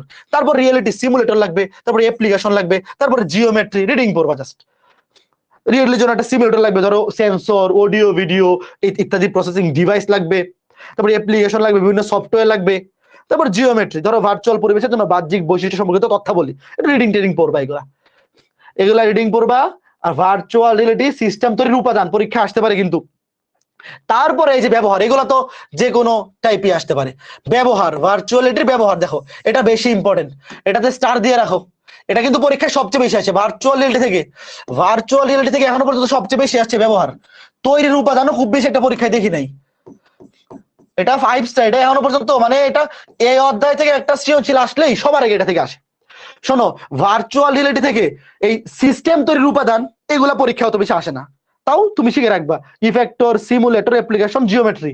বাট এই সংজ্ঞা, ধারণা এবং এই যে ভার্চুয়াল রিয়েলিটির ব্যবহার, এটা পরীক্ষায় সবচেয়ে বেশি আসছে। এটা এই যে ভার্চুয়াল রিয়েলিটির ব্যবহার বা প্রয়োগ, এটা 3 স্টার।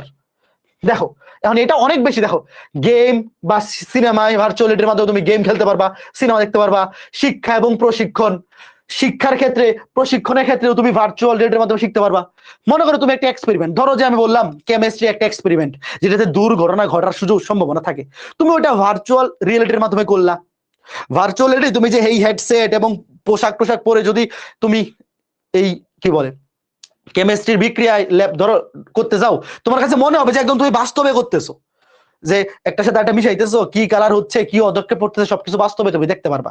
মানে যে কোনো ব্যাপারে, এটা ধরো যে তুমি রিডিং পড়ো যে শিক্ষার ক্ষেত্রে বা প্রশিক্ষণের ক্ষেত্রে ভার্চুয়াল রিয়েলিটির মাধ্যমে এ করা যায়। তারপরে এই যে চিকিৎসার ক্ষেত্রে দেখো, মনে করো অনেক জটিল অপারেশন, ধরো একজন ডাক্তার, ভার্চুয়াল রিয়েলিটি কিন্তু অনেক বেশি সুবিধা। ধরো একজন ডাক্তার, যে নতুন ডাক্তার, সে প্রথম অপারেশন করবে, তো প্রথম অপারেশন যদি আসলে একটা বাস্তব মানুষ কে করতে যায়, বাংলাদেশে অবশ্য মরা মানুষের ক্ষেত্রে এগুলা বেশি করে, যে ধরো একটা জটিল অপারেশন একজন ডাক্তার প্রথমবার করবে, তো প্রথমে যদি একজন জেতা মানুষকে সে করতে যায় তো মাইরা ফেলতে পারে, তো সেক্ষেত্রে অপারেশন গুলো কি করে, মরা মানুষকে।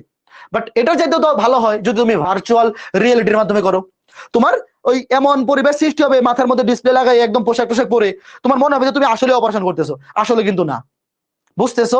তাহলে ওখানে তুমি যদি খারাপ অপারেশনও করো, তুমি বুঝতে পারবে যে অপারেশনটা সাকসেসফুল হয় নাই, কিন্তু মানুষ তো মরবে না।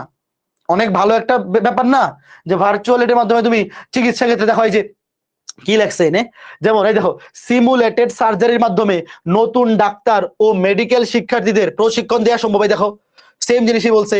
তারপর সামরিক বাহিনী, মনে করো যে সামরিক বাহিনীতে তুমি মনে করো যে গুলাগুলি প্রশিক্ষণ দিবা, এই ভাই অত টাকা দিয়ে স্মার্ট কিনলাম, দেখো তো কেমনটা লাগে। আমাকে 2 নম্বর জিনিস ধরাই দিল, এটা কি?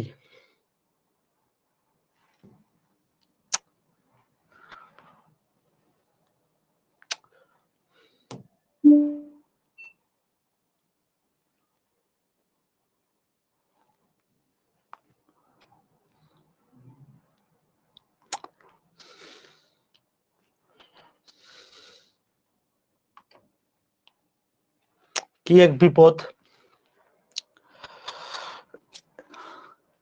নতুন স্মার্টবোর্ড যদি প্রথম দিনেই এই কাজ করে, সামনে তো বহুত খারাপ আছে। আচ্ছা ওয়েট, একটু ওয়েট, আজকে আরেকটা টপিক বাকি আছে, ওইটা পড়াই দিব। একটু ওয়েট করো, আমার তো স্মার্টবোর্ড তো এটা ঝামেলার মনে হচ্ছে। হ্যাঁ একটু ওয়েট করো, আবার নতুন করে রিস্টার্ট দিছি।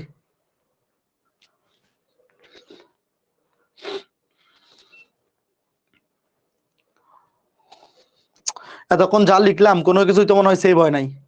আচ্ছা অসুবিধা নাই, শোনো তোমরা তো টপিক গুলা খাতায় লিখতেছো তাই না? এতক্ষণ যা কিছু পড়াইছি সব তো তোমরা খাতায় লিখছো, কোনো সমস্যা নেই। এগুলা আমার এই ক্লাসে আজকে কি লিখতেছি ওগুলা ডাজেন্ট ম্যাটার, এগুলা তোমার নিজেরই পড়া লাগবে। বাট এই নতুন স্মার্টবোর্ড যদি প্রথম দিনে এই কাজ হয় তাহলে তো বিপদ। পুরাতন স্মার্টবোর্ডটা তাহলে আবার এটা জানি কই আছে, প্রথম দিনে যদি এই কাজ হয় তাহলে তো বিপদ। এটা কই? হ্যাঁ এই যে এখানে। আচ্ছা ওয়েট,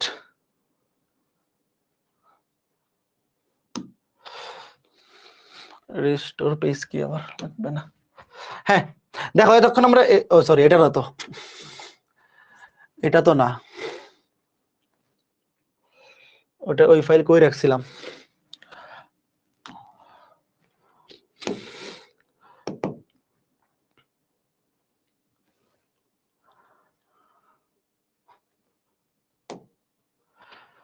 হ্যাঁ এই যে দেখো, আচ্ছা আবার ওখান থেকে আসছে, সমস্যা হয় নাই। দেখো তো ভার্চুয়ালিটির ব্যবহার, ভার্চুয়ালিটি ব্যবহার এই যে এটা পরীক্ষায় 5 স্টার দিয়ে রাখো, একদম যতগুলা ব্যবহার আছে সবগুলা লিখে রাখবা আগে। শোনো পরীক্ষায় কিন্তু তোমার এগুলা মনে থাকবে না, তোমার খালি স্টেপ গুলা মনে থাকবে। তোমরা খালি স্টেপ গুলা ভালো মতো শিখবা। খেয়াল করে দেখো, গেম শিল্পে ও সিনেমা, শিক্ষা প্রশিক্ষণ, চিকিৎসা ক্ষেত্র, সামরিক বাহিনীর প্রশিক্ষণ। ধরো সামরিক বাহিনীতে তুমি গুলাগুলি প্রশিক্ষণ করাইবা, শত্রুকে গুলি করে মারিয়ে ফেলতে হবে। এখন এই তুমি শত্রু কই পাবা, তুমি তখন ভার্চুয়াল রিয়েলিটিতে শেখাও। অথবা মনে করো যে ফ্লাইট, যুদ্ধ বিমান পরিচালনা কিভাবে কি করতে হবে, যেমন গাড়ি চালানো, মনে করো যে তুমি গাড়ি চালানো শিখবা। তো গাড়ি চালানো যদি বাস্তবে শিখতে যাও, প্রথমবার যখন শিখতে যাবা অ্যাক্সিডেন্ট করার চান্স থাকে না? যেমন আমি যখন ছোটবেলায় সাইকেল চালানো শিখছি, বাবা করতো কি সাইকেল বসাইতো, বসাই এবার এমন ঠেলাতে ছেড়ে দিত, আমি গিয়ে ঠপস করে পড়ে যেতাম। বলতো যে কয়েকবার না পড়লে নাকি সাইকেল চালানো শিখতে পারবো না, এটা কোনো কথা? তো এখন ভার্চুয়াল রিয়েলিটিতে এইটা অসুবিধা নাই, তুমি সাইকেল চালানো কি করবা, একদম এই ভার্চুয়াল রিয়েলিটিতে শিখে ফেলবা। ভার্চুয়াল রিয়েলিটিতে প্র্যাকটিস করে করে, বা সাইকেল চালানো না গাড়ি চালানো, মনে করছে গাড়ি, সাইকেল চালানো আসলে ভার্চুয়াল রিয়েলিটিতে শিখলে আসলে তুমি চালাইতে পারবা কিনা আমি শিওর না, যে তুমি নিজে কখনো ভার্চুয়াল রিয়েলিটিতে শিখি নাই। তো গাড়ি চালানো, গাড়ি গেমস, ভিডিও গেমস কিন্তু খেলা যায় ভার্চুয়াল রিয়েলিটির মাধ্যমে। তো ধরো গাড়ি চালানো তুমি শিখে ফেললা, এই দেখো ব্যবসা বাণিজ্যে রিডিং পড়বা যাচ্ছে সেগুলা, শিল্প কারখানায় ড্রাইভিং, এই যে দেখো এই যে ড্রাইভিং নির্দেশনা, ড্রাইভিং নির্দেশনা, ফ্লাইট সিমুলেশন, জাস্ট টপিক গুলা লিখে রাখবা। শোনো আজকে ক্লাসটা হচ্ছে কি কি পড়তে হবে ভাই, এনে মোট 70 পেজ আছে। প্রথম অধ্যায় থেকে একটা সৃজনশীল আসবে আর 3টা বা 4টা এমসিকিউ আসবে। এখন একটা সৃজনশীল বা 3টা 4টা এমসিকিউর জন্য 70 পেজ তো মুখস্থ করা সম্ভব না। কি কি পড়তে হবে এটা বুঝতেছো কিনা তাইলেই হবে। আজকে শোনো এই অধ্যায় আমার কাছে কিছু নাই, সব তোমার নিজেরই পড়া লাগবে, খালি কতটুকু পড়তে হবে এটা বুঝতে পারলেই হবে। যে ভাই তোমরা এখান থেকে পড়বা কি ভার্চুয়ালিটির ব্যবহার, তারপরে এই যে গেল, তারপরে এই দেখো ট্রাফিক ব্যবস্থাপনা, ট্রাফিক ব্যবস্থাপনার ব্যবহার, এগুলা তোমরা পয়েন্ট গুলা অবশ্যই মুখস্থ রাখবা, কারণ পরীক্ষায় মনে করো আসছে 4 নাম্বারের জন্য, তুমি যদি মিনিমাম 10টা পয়েন্ট দাও তাহলে 4-এ 4 দিয়ে দিবে। তারপর ট্রাফিক ব্যবস্থাপনা রিডিং গুলো একটু রিডিং পড়বা, মহাকাশ অভিযান। তারপরে প্রাত্যহিক জীবনে ভার্চুয়ালিটির প্রভাব, এই দেখো 2 ধরনের প্রভাব, ইতিবাচক নেতিবাচক দুইটাই আছে। দেখো প্রভাব, ভার্চুয়ালিটির প্রভাব ইতিবাচক নেতিবাচক দুইটা প্রভাবই আছে। দেখো ইতিবাচক প্রভাব, ইতিবাচক মানে ভালো প্রভাব। তো এতক্ষণ পর্যন্ত আমরা যে ব্যবহারগুলো দেখলাম ওগুলাই তো সব ভালো প্রভাব, তাই না? ইতিবাচক প্রভাব মানেই তো ব্যবহারগুলা, আমরা তো আর খারাপ কাজে ব্যবহার করি না, তাহলে আমরা তো ভালো কাজে ব্যবহারগুলা করি। তো ইতিবাচক প্রভাব তো আমরা অনেকগুলো পড়ছি। তারপর হচ্ছে নেতিবাচক প্রভাব, ইতিবাচক গুলা তো আমরা দেখে আসলাম, আমরা যে কাজে ব্যবহার করি নর্মালি ভার্চুয়াল রিয়েলিটি সবগুলো তো ইতিবাচক প্রভাব। তো নেতিবাচক প্রভাব গুলা কি দেখো ভাই, মানুষ যদি সব কল্পনাতেই করে ফেলে তাহলে তো সে অমানুষ হয়ে যাবে, মানুষের সাথে স্যার কথাবার্তাই হবে না। মনে করে যে তুমি গাড়ি চালানো শিখতেছো, তো গাড়ি চালানো শিখতে গিয়ে তুমি যদি একটা মানুষের মাইরাও দেও, মানে মাইরা ফেলবা না, মনে করে যে সামান্য একটু আঘাত পাইছো, তাহলেও তো তার সাথে একটা আস্তে ধীরে সম্পর্ক হবে, ভালো খারাপ যাই হোক না কেন, মারার দরকার নাই। মনে করো তুমি কিছু একটা করতেছো, ভালো খারাপ যাই করো না কেন আসলেই মানুষের সাথে করো, তাইলে ভালো খারাপ একটা মানুষের সাথে তো বন্ডিং থাকবে। এখন তুমি মনে করো যে গাড়ি চালানো শিখতেছো ভার্চুয়াল রিয়েলিটি দিয়ে, পড়াশোনাও করতেছো ভার্চুয়াল রিয়েলিটিতে, খেলাধুলাও করো ভার্চুয়াল রিয়েলিটিতে, তো এই সব কিছু যদি ভার্চুয়াল রিয়েলিটি দিয়েই করো তাহলে তো তুমি আর মানুষ হইবে না, তুমিও তো একটা ভার্চুয়াল অমানুষ হয়ে যাবে না? তোমার মধ্যে তখন মনুষ্যত্ব হইব না, তোমার মধ্যে কি হবে, কল্পনার রাজ্যে তুমি বিচরণ করবা, তুমি খালি কল্পনা চিন্তা করবা। তোমার মধ্যে তো এই যে দেখো স্বাস্থ্যের জন্য ক্ষতি করে, এগুলো এই যেগুলো শিখে রাখবা। ভার্চুয়াল রিয়েলিটির নেতিবাচক দিক, অপকার কি কি, মনুষ্যত্বহীনতা হয়ে যেতে পারে, মানে তোমার মধ্যে মানবিক যে গুণাবলী গুলা মানুষের সাথে, মনে করো যে তুমি বিকাল বেলা তোমার বন্ধুদের সাথে ক্রিকেট খেলা বা ফুটবল খেলো, তো এই যে একটা 10-11 জন মানুষের মধ্যে যে বন্ডিং, যে কিনা এই ভার্চুয়াল রিয়েলিটিতে ভিডিও গেমস খেলবে, ধরো তুমি ভিডিও গেমস খেলতেছো, এই ভার্চুয়াল রিয়েলিটিতে ক্রিকেট খেলতেছো, তো এই ভার্চুয়াল রিয়েলিটিতে ক্রিকেট খেলা আর 10টা ফ্রেন্ডের সাথে ক্রিকেট খেলা, দুটো কি সেম জিনিস হইলো? সেম জিনিস তো হবে না অবশ্যই। কাজেই তুমি এইগুলা দেখো, এই যে ভার্চুয়ালিটির খারাপ দিকগুলা, মনুষ্যত্বহীনতা, কল্পনার রাজ্যে বিচরণ, সে ইচ্ছা মতো কল্পনার রাজ্যে বিচরণ করবে, সে সারাদিন কল্পনার রাজ্যে যদি থাকে, তাহলে বাস্তব পৃথিবী যে চরম, ভাই পৃথিবী যে আসলে কি এই চরম রূপ তো তুমি দেখবাই না, তুমি তো আসলে পৃথিবীটাকে এনজয় করতে পারলা না। আচ্ছা ঠিক আছে, স্বাস্থ্যের জন্য ক্ষতিকর, ডিজিটাল ডিভাইডেশন হয়ে যাবে, যারা বড় লোক, এই যে যাদের আর্থিক সামর্থ্য আছে শুধুমাত্র তারাই ব্যবহার করতে পারবে, আর যাদের নাই তারা পারবে না। বুঝতেছো ব্যাপারটা? তো এগুলা খারাপ দিক, মানুষের মধ্যে বিভাজন হয়ে যাবে, যারা বড় লোক তারাই খালি ইউজ করতে পারবে, যারা গরিব মানুষ তারা পারবে না। কাজে এটা অবশ্যই মানুষের সাথে মানুষের সাম্য, গাহি সাম্যের গান, একটা কবিতা আছে না? তো এই সাম্য আর কি হবে না, সাম্য আর প্রতিষ্ঠা হবে না, ব্যাপারটা বোঝা গেল? Okay fine. তো টপিক গুলা শোনো, আজকে ক্লাসে আমি কি পড়াচ্ছি, টপিক কি কি পড়তে হবে, কোনটা থেকে কি কি আসতে পারে, এইগুলা গেল। তারপরে তথ্য ও যোগাযোগ প্রযুক্তির সাম্প্রতিক প্রবণতা, এই যে এবার একটা নতুন টাইপ আসবে। দেখো এতক্ষণ আমরা কি পড়ছি, এতক্ষণ খেয়াল করে দেখো, এতক্ষণ আমরা কি কি পড়ছি, একটু ওয়েট, আমরা এতক্ষণে বিশ্বগ্রাম পড়ছি, বিশ্বগ্রামের প্রতিষ্ঠার উপাদান পড়ছি, বিশ্বগ্রামের ধারণা সংশ্লিষ্ট উপাদান সমূহ পড়ছি। হ্যাঁ দেখো আমরা এতক্ষণে কি কি পড়ছি, আমি তোমার একটু সামারি টেনে আনি। বিশ্বগ্রামের ধারণা পড়ছি, তারপর বিশ্বগ্রামের ধারণা সংশ্লিষ্ট উপাদান সমূহ, যোগাযোগ, কর্মসংস্থান, শিক্ষা, এগুলা পড়ছি। তারপরে প্রাত্যহিক জীবনে এই যে দেখো আমরা ভার্চুয়ালিটি পড়ছি, এই যে দেখো এই প্রাত্যহিক জীবনে ভার্চুয়াল রিয়েলিটি প্রভাব, এটা কিন্তু আলাদা একটা টপিকই, কাজে এটা থেকে এই যে প্রশ্ন আসবে কিন্তু। প্রথম কথা হচ্ছে এই যে ভার্চুয়ালিটি, এতক্ষণ তো এই যে এই পর্যন্ত তো বিশ্বগ্রামের ধারণা, এবং এই পর্যন্ত কি নাই, 24 ব্যাচের শর্ট সিলেবাসে নাই, 24 ব্যাচের শর্ট সিলেবাস 1.2 থেকে শুরু। তো শুরুতে ভার্চুয়ালিটি কি জিনিস, এই ভার্চুয়ালিটির জন্য কি কি উপাদান লাগে, তারপরে তার ব্যবহার, কোথায় কোথায় ভার্চুয়ালিটির ব্যবহার, তারপর প্রাত্যহিক জীবনে রিয়েলিটির প্রভাব, ইতিবাচক প্রভাব আছে, নেতিবাচক প্রভাব আছে, আমরা অবশ্যই ইতিবাচক প্রভাবগুলা নিয়েই শিখবো, বাট নেতিবাচক গুলা আমরা কখনো শিখে রাখবো পরীক্ষায় লেখার জন্য, বাট আমরা নেতিবাচক দিকগুলো স্কিপ করব, যেগুলা ভালো কাজে ইউজ করা যায় ওইগুলো আমরা আমাদের প্রত্যেক জীবনে ইউজ করতে পারি। তারপরে এই যে তথ্য ও যোগাযোগ প্রযুক্তির সাম্প্রতিক প্রবণতা, তো সাম্প্রতিক কালে এই তথ্য এবং যোগাযোগ প্রযুক্তি দিয়ে আমরা যে সমস্ত জিনিসপাতি বা যে সমস্ত কাজ করতেছি এইগুলো এখন আমরা পড়বো। শুরুতে আছে কি দেখো, এই ঘটনা কি, শুরুতে এসে এই যে টপিকগুলো দেখো, আর্টিফিশিয়াল ইন্টেলিজেন্স, কৃত্রিম বুদ্ধিমত্তা। শোনো এখান থেকে পরীক্ষায় সবচেয়ে বেশি যেগুলো আসে, আগে স্টার মার্ক দাও, আর্টিফিশিয়াল ইন্টেলিজেন্স থেকে এখনো পর্যন্ত কিছুই আসে নাই, সিকিউ এমসিকিউ কিছুই আসে নাই, কৃত্রিম বুদ্ধিমত্তা আমরা পড়বো, বাট এখান থেকে সবচেয়ে বেশি ইম্পর্টেন্ট রোবোটিক্স, এটা 3 স্টার, ক্রায়ো সার্জারি 3 স্টার।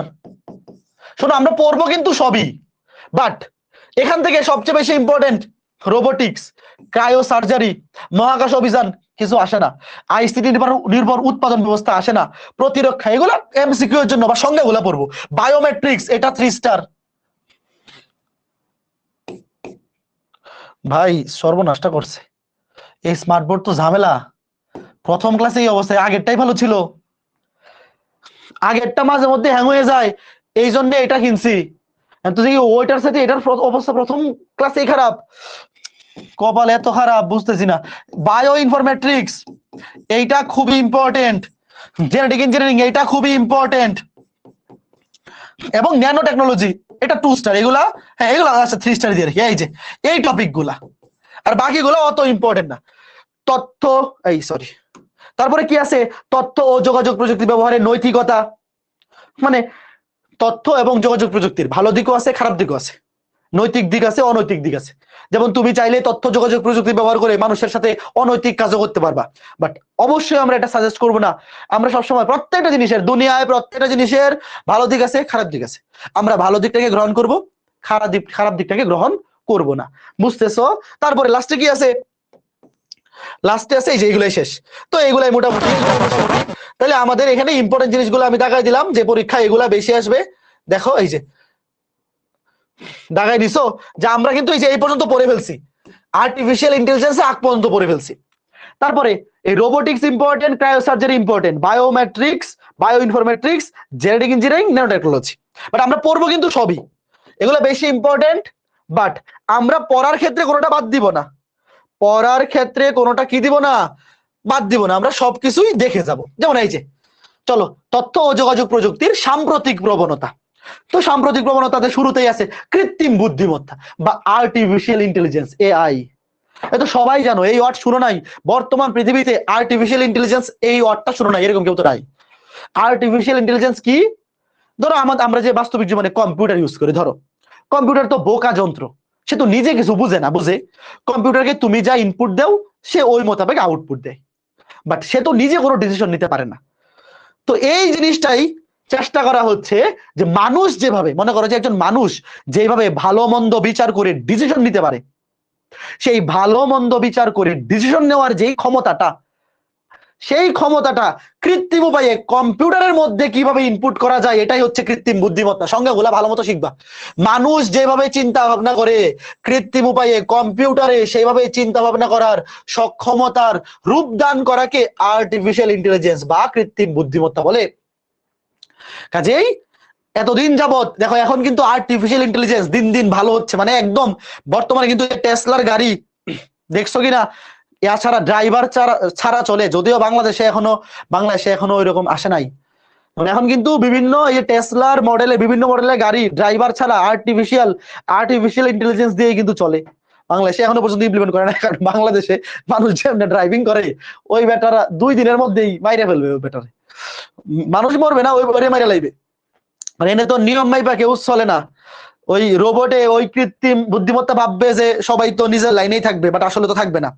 আচ্ছা, তো ঠিক আছে, এই হচ্ছে ঘটনা। কৃত্রিম বুদ্ধিমত্তা এগুলা সংজ্ঞাগুলা পড়বা, এখান থেকে এমসিকিউ রিটেন খুব বেশি একটা আসে না, বাট কৃত্রিম বুদ্ধিমত্তা এগুলো একটু রিডিং পড়বা। শোনো, এই যে এই এমসিকিউ গুলা দেখো, এটা তো যে কোনো বার চলে আসতে পারে। কোনটা? এই দেখো, কৃত্রিম বুদ্ধিমত্তার জনক কে? কৃত্রিম বুদ্ধিমত্তা বা কি আনলাম রে ভাই এটা, কৃত্রিম বুদ্ধিমত্তা বা আর্টিফিশিয়াল ইন্টেলিজেন্সের জনক হলেন ব্রিটিশ বিজ্ঞানী ও গণিতবিদ। এই দেখো, গণিতবিদরা সব জায়গায় দেখছো, অ্যালান টুরিং, এই নামটা মনে রাখবা, অ্যালান টুরিং, অ্যালান ম্যাথিসন, পুরো নাম টুরিং। এই যে অ্যালান টুরিং 1950 সালে তার আবিষ্কৃত টুরিং টেস্ট, যদিও সাল পরীক্ষায় আসে না, টুরিং টেস্ট কৃত্রিম বুদ্ধিমত্তার ধারণার ভিত্তি স্থাপন করে। বিজ্ঞানীর নাম মনে রাখবা। প্রথমে তুমি শিখবা কৃত্রিম বুদ্ধিমত্তা কি জিনিস, কাকে বলে। সংজ্ঞাটা খুবই ইম্পর্টেন্ট, সংজ্ঞা ক নাম্বারে, শোনো ক নাম্বারে যে কোনো সংজ্ঞা আসতে পারে। আমি যে তোমাকে বলতেছি এই টপিকটা বেশি ইম্পর্টেন্ট, ওইটা কম ইম্পর্টেন্ট। শোনো, বেশি ইম্পর্টেন্ট মানে গ এবং ঘ এর জন্য সৃজনশীলে গ নাম্বার প্রশ্ন এবং ঘ নাম্বার প্রশ্ন, মানে উদ্দীপক গুলা ওই টপিক গুলোর উপর বেস করে আসে। বাট কৃত্রিম বুদ্ধিমত্তা কি, কে আবিষ্কার করছে, তারপর এটার প্রয়োজনীয়তা কি, সুবিধা কি, অসুবিধা কি, মানে ক নাম্বারের প্রশ্ন এবং খ নাম্বারের প্রশ্ন যে কোনো টপিক থেকে আসতে পারে। ওগুলা তুমি যদি খালি বাদ দিয়ে দাও তাহলে কিন্তু হবে না। আবার এগুলা একটু বইয়ের মানে বুকিশ সংজ্ঞা, বইয়ে যেভাবে সংজ্ঞাগুলো আছে এভাবে একটু মুখস্থ করার চেষ্টা করবো, মনে রাখার। তাহলে একদম বাংলা ভাষা লিখলে তারা কিন্তু নাও দিতে পারে। তো এই কৃত্রিম বুদ্ধিমত্তা পড়বা। তারপরে মেশিন লার্নিং, ভাই এগুলা বহুত ডিপ জিনিস। মেশিন লার্নিং কি জিনিস, এগুলা বহুত ডিপ জিনিস, এগুলা তুমি খালি রিডিং পড়ে রাখবা। মেশিন লার্নিং এগুলা তোমরা যারা মেকানিক্যাল পড়বা, রোবোটিক্স এর আলাদা একটা শাখাই আছে, রোবোটিক্স পড়াবে, ওখানে তোমরা মেশিন লার্নিং পড়বা।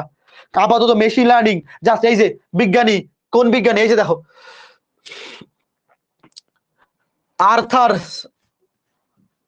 আর্থার স্যামুয়েল সর্বপ্রথম সাল যদিও আসে না, মাঝে মধ্যে দিতে পারে, 1959 সালে আর্থার স্যামুয়েল সর্বপ্রথম মেশিন লার্নিং এই শব্দটা ব্যবহার করেন। তো এই যে মেশিন লার্নিং কে ব্যবহার করেন, আর মেশিন লার্নিং কি জিনিস দেখো, এই যে সংজ্ঞাটা শিখে রাখবা। মেশিন লার্নিং হলো কৃত্রিম বুদ্ধিমত্তা এবং কম্পিউটার বিজ্ঞানের একটি শাখা যা মানুষের শেখার উপায় অনুকরণ করতে ডেটা এবং অ্যালগরিদম ব্যবহারের উপর ফোকাস করে ধীরে ধীরে শেখার যথার্থতা উন্নত করে এবং ওই শিখন কাজে লাগাতে পারে। ডেটা সায়েন্সের ক্রমবর্ধমান ক্ষেত্রগুলো একটি গুরুত্বপূর্ণ উপাদান হলো মেশিন লার্নিং। তুমি একটু রিডিং পড়বা, খেয়াল করে দেখো, কৃত্রিম বুদ্ধিমত্তা এবং বিজ্ঞানের একটি শাখা। এই যে আমরা একটু আগে বললাম কৃত্রিম বুদ্ধিমত্তা, এই কৃত্রিম বুদ্ধিমত্তার জন্য মেশিন লার্নিং কি করে, যে মানুষ কিভাবে শেখে। দেখো মানুষের শেখার উপায় অনুকরণ করতে মানুষ কিভাবে শেখে এটার ডেটা এবং অ্যালগরিদম ব্যবহারের উপর ফোকাস করে ধীরে ধীরে এই শেখা, মনে করো যে একজন মানুষ কিভাবে একটা কাজ করে বা একটা জিনিস শিখে ওইটার বিভিন্ন ডেটা কি বলে ডেটা এবং অ্যালগরিদম ব্যবহারের উপর ফোকাস করে ধীরে ধীরে ওইটার যথাযথ উন্নত করে এবং ওই শিখন কাজে লাগাতে পারে। তখন ওই মানুষ যেই কাজটা কেমনে করে এটার উপর অ্যানালাইসিস করে সে ওই নিজে অ্যাপ্লাই করার ট্রাই করে। এই ব্যাপারগুলো হচ্ছে মেশিন লার্নিং। তো কে ব্যাপার অ্যাপ্লাই করছে প্রথম, কে জিনিসটা কি মানে সংজ্ঞা এবং সর্বপ্রথম কে আবিষ্কার করছে, এইগুলাতে গ আর ঘ আসে না। তোমার এখানে এই যে মেশিন লার্নিং এর এই যে এগুলা সুপারভাইজ লার্নিং আনসুপারভাইজ লার্নিং এইগুলো লাগবে না, এগুলা পরীক্ষা আসে না। তুমি জাস্ট মেশিন লার্নিং কি সংজ্ঞাটা সর্বপ্রথম কে আবিষ্কার করছেন কত সালে এই জিনিসগুলা মানে অন্তত ক আর খতে আসতে পারে। এই মেশিন লার্নিং এর উপর কোন সৃজনশীল গ আর ঘ এখনো পর্যন্ত আসে নাই। তুমি জাস্ট একটু রিডিং করে রাখবা। এই যে কৃত্রিম আর্টিফিশিয়াল নিউরাল নেটওয়ার্ক এগুলো এখনো পর্যন্ত কিছু আসে নাই, এগুলা অত কিছু পড়ার দরকার নাই, এগুলা পড়তে গেলে কিছু মনে থাকবে না। এরপর এই যে রোবোটিক্স, দেখো খুবই ইম্পর্টেন্ট, এই রোবোটিক্স থেকে সৃজনশীলের গ এবং ঘ আসবে। কৃত্রিম বুদ্ধিমত্তা খালি সংজ্ঞা কে আবিষ্কার করছে কত সালে, জাস্ট একটু মনে রাখবা আর একবার রিডিং পড়বা। শোনো তুমি একবার রিডিং পড়বা, একবার রিডিং পড়তে কেন বলতেছি, কারণ সৃজনশীলের খ নাম্বারে আসতে পারে, শুধু সংজ্ঞা তো ক নাম্বারে দিলেই হবে, বাট যদি খ নাম্বারে আসে যাতে তুমি 2 লাইন বানায় লিখতে পারো তাইলেই হবে। তারপর রোবোটিক্স, এই যে সংজ্ঞা, দেখো রোবোটিক কি জিনিস আমরা জানি, রোবট কি জিনিস আমরা জানি, বাট বইয়ের সংজ্ঞাটা একটু মনে রাখার ট্রাই করবা যাতে পরীক্ষায় সংজ্ঞাটা আসলে তুমি বইয়ের মতো একটু লিখতে পারো। একেবারেই নিজের ভাষায় লিখে ফেললে স্যার পছন্দ নাও করতে পারে। দেখো রোবট হচ্ছে কম্পিউটার নিয়ন্ত্রিত যন্ত্র, এটা তোমরা জানি, যা স্বয়ংক্রিয়ভাবে কোনো ব্যক্তি কর্তৃক নির্দেশিত হয়ে কাজ করতে পারে, মানে মানুষের নির্দেশনা পেয়ে বা মানুষের কথা অনুযায়ী কাজ করতে পারে এরকম যন্ত্রকে আমরা বলবো রোবট। বুঝতেছো, মানুষ যেভাবে কাজ করে রোবট সেভাবে কিছু কাজ করতে পারে, অথবা এর কাজের ধরন দেখে মনে হবে এর কৃত্রিম বুদ্ধিমত্তা আছে। তার মানে তোমার কথা অনুযায়ী সে কাজ করবে, এটাই হচ্ছে রোবট, যেটা হচ্ছে কম্পিউটার নিয়ন্ত্রিত একটা যন্ত্র। এটা দেখতে মানুষের মতো হইতে হবে এরকম না, যেটা মানুষের ইনস্ট্রাকশন অনুযায়ী কাজ করতে পারে বা নিজেরও কিছু কি নিজস্ব কৃত্রিম বুদ্ধিমত্তা আছে, তোমার ইনস্ট্রাকশন অনুযায়ী কাজ করবে এবং তার নিজের মধ্যেও কিছু কৃত্রিম বুদ্ধিমত্তা থাকবে যেটা অনুযায়ী সে কাজ করতে পারবে, বিভিন্ন কাজ সমাধান করতে পারে। অনেক কাজের জন্য আমরা রোবট ইউজ করি। তো এখন সবচেয়ে বেশি রোবটের ব্যবহার, রোবট কি বললাম, এরপরে রোবোটিক্স কি, এনে দুইটা সঙ্গে ইম্পর্টেন্ট, একটা হচ্ছে রোবট কি জিনিস আর একটা হচ্ছে রোবোটিক্স কি জিনিস। ভাইয়া প্রযুক্তির যে শাখায় রোবট নিয়ে কাজ করা হয়, প্রযুক্তির যে শাখায় রোবট নিয়ে কাজ করা হয় সেটাই রোবোটিক্স। খুবই সোজা সংজ্ঞা, দেখা হয়েছে প্রযুক্তির যে শাখায় রোবটের নকশা ডিজাইন গঠন প্রয়োগ কাজ অমুক তমুক আলোচনা করা হয় সেই শাখাকে বলা হয় রোবোটিক্স। তাহলে বিজ্ঞানের যে শাখায় রোবট সংক্রান্ত যাবতীয় কাজকর্ম করা হয় সেটাই হচ্ছে রোবোটিক্স। বোঝা গেল ঘটনা? আমি আবার বলতেছি তুমি যেই বই ফলো করো কোনো সমস্যা নাই, প্রথম অধ্যায়ে আমার কাজ হচ্ছে কোন টপিক গুলা কতটুকু কি কি পড়বা এগুলা জানাই দেওয়া। আমি 2 ক্লাসে, আজকে ক্লাস এবং বৃহস্পতিবার ক্লাসে সবগুলা টপিক একবার খালি তোমার মাথার মধ্যে ঢুকাবো যে এই টপিক গুলো আছে। অনেকে প্রথম অধ্যায়ের পরীক্ষা দিতে চলে যায় এই টপিক গুলার নামও জানে না, শুধু টপিক গুলার নাম তোমার মাথায় ঢুকা দিতে পারলে তুমি পরীক্ষা লিখে দিয়ে আসতে পারবা। আর বৃহস্পতিবারের ক্লাসের পরে এই অধ্যায়ের উপর সিকিউ এমসিকিউ বাড়ির কাজ দিব, এই মুজিবুর রহমান স্যারের বই থেকেই প্রায় 300টার মতো এমসিকিউ আছে, এই 300 এমসিকিউ যদি মুখস্থ করে ফেলো তাহলে এই অধ্যায় থেকে আর কিছু লাগবে না।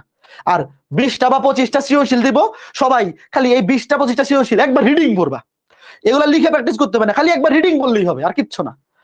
এরপরে দেখো এই রোবোটিক্স দেখলাম, তারপর রোবোটিক্স এর ব্যবহার, এতে সবচেয়ে বেশি আসবে রোবোটিক্স এর রোবটের ব্যবহার, রোবট কিভাবে কাজ করে, এই যে রোবট কিভাবে কাজ করে, রোবট কিভাবে কাজ করে, রোবটের কাজ করার এই দেখো এখানে উল্লেখ করে দিছে যে এনসিটিবি বইয়ে মোট 3টা বিশেষত্বের কথা বলা আছে। এনসিটিবির বইয়ে যেটা হচ্ছে বোর্ড বই, বিশেষ যান্ত্রিক গঠন, বিশেষ যান্ত্রিক গঠন, পাওয়ার সিস্টেম, প্রোগ্রামকৃত মস্তিষ্ক, এটা হচ্ছে এনসিটিবির বইয়ে এই 3টা আছে, বাট এখানে আরো বেশি আছে, মুজিবুর রহমান স্যারের বই আরো বেশি আছে যে রোবট কিভাবে কাজ করে। রিডিং করবা, দেখো একটি সাধারণ রোবটে নিচের উপাদান বা অংশগুলা থাকে, তো বোর্ড বইয়ে 3টা উপাদানের কথা বলা আছে, বাট এখানে আরো বেশি আছে।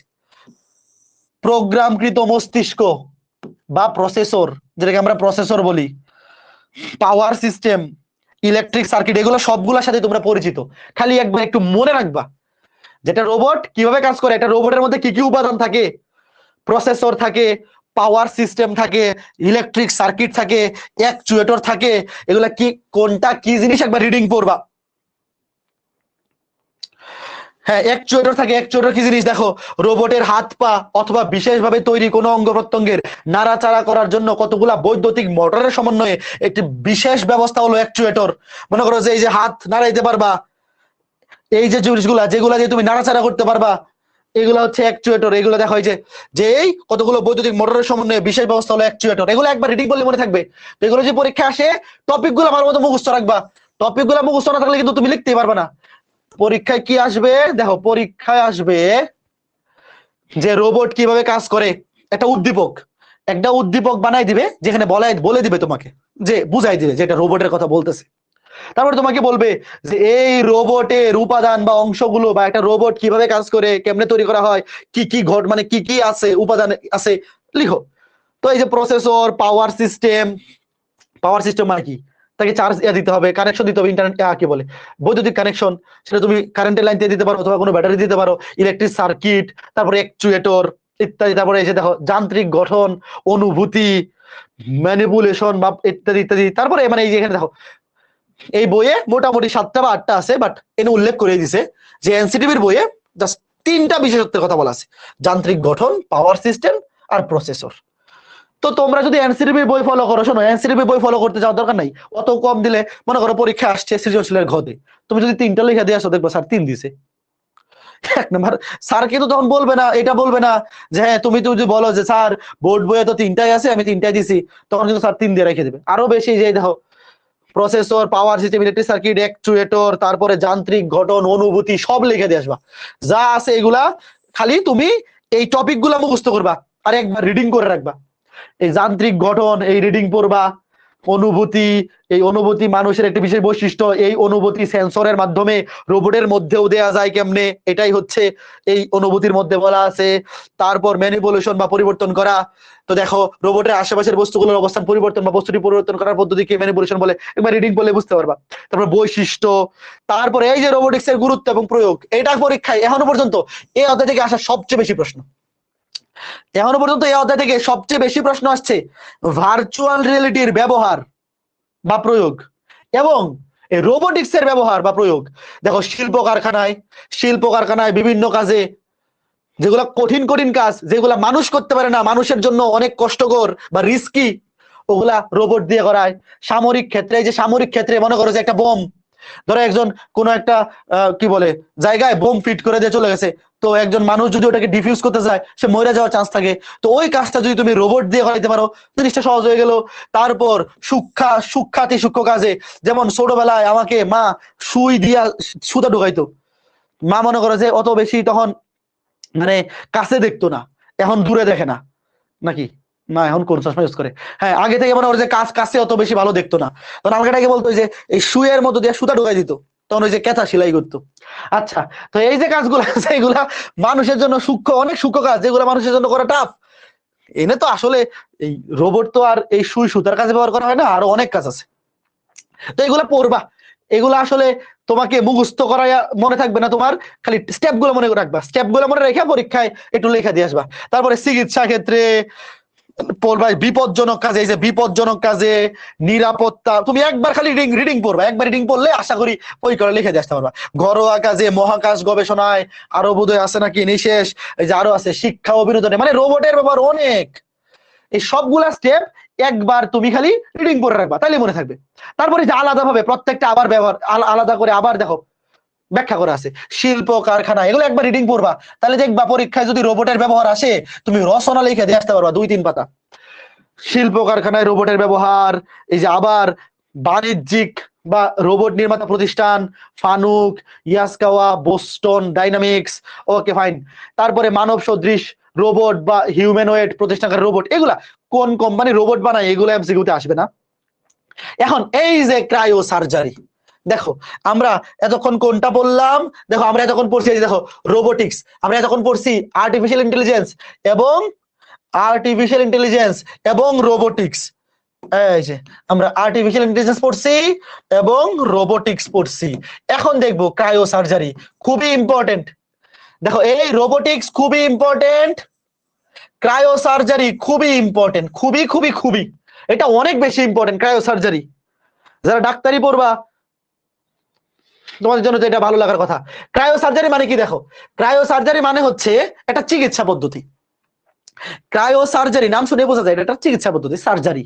তো এটা হচ্ছে এমন একটা চিকিৎসা পদ্ধতি বা সার্জারি, সার্জারি যেটা কোনো কাটা ছেঁড়া করা লাগে না। নর্মালি সার্জারি বলতে আমরা কি বুঝি, যে একদম অপারেশন করবে কাইটা কুইটা কিছু একটা। বাট ক্রায়ো সার্জারি মানে হচ্ছে এমন একটা সার্জারি যেখানে কোনো কাটাকুটি করা লাগবে না এবং অনেক কম তাপমাত্রায় রোগাক্রান্ত কোষগুলোকে মেরে ফেলবে। মনে করো যে আমার হাতে এখানে একটা ফোড়া হয়েছে বা ধরো টিউমার বা ক্যান্সার হয়েছে, ধরো আমার এই আঙ্গুলে, ধরো উদাহরণ আর কি, ক্যান্সার হয়েছে। তো এই ক্যান্সার কোষগুলা কি, এগুলা কি মানে কি বলে অসুস্থ কোষ। তো এই অসুস্থ কোষগুলাকে অনেক কম তাপমাত্রায়, মনে করো যে এই অসুস্থ কোষগুলা -30 ডিগ্রি তাপমাত্রার নিচে মরে যায়।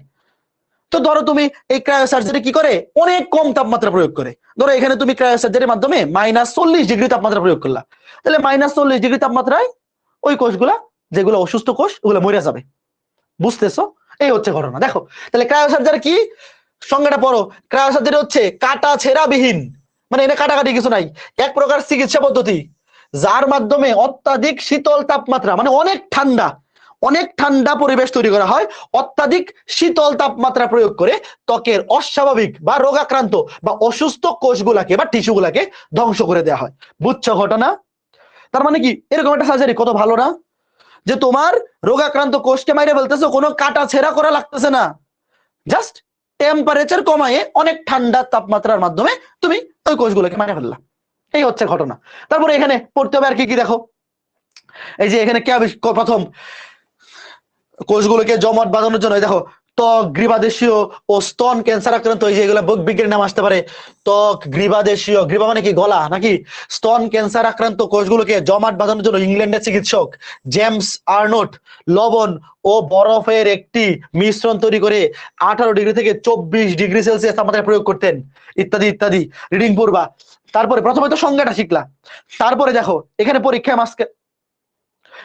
আর কি কি আসতে পারে দেখো, বিংশ শতাব্দীর শুরুতে কঠিন কার্বন ডাই অক্সাইড ব্যাপকভাবে ক্রায়োসার্জারিতে ব্যবহৃত হয়। এই যে ক্রায়োসার্জারিতে কি ব্যবহার করা হয়, বিংশ শতাব্দীর শুরুতে কার্বন ডাই অক্সাইড, তারপর 1920 সালের দিকে তরল অক্সিজেন ব্যবহার শুরু হয়। এগুলো কিন্তু পরীক্ষা আসবে, নিচের কোনটি ক্রায়োসার্জারিতে ব্যবহার করা হয়। তারপরে দেখো 1950 সালে ডক্টর, এই এত বিজ্ঞানী নাম, এই যে এটা আসতে পারে, ডক্টর রে এলিংটন ক্রায়োসার্জারিতে তরল নাইট্রোজেন প্রয়োগ করেন। ক্রায়োসার্জারিতে তরল নাইট্রোজেন কোন বিজ্ঞানী প্রয়োগ করেন, ডক্টর রে এলিংটন। তারপরে ডক্টর ইরভিং কুপার ও আর্নল্ড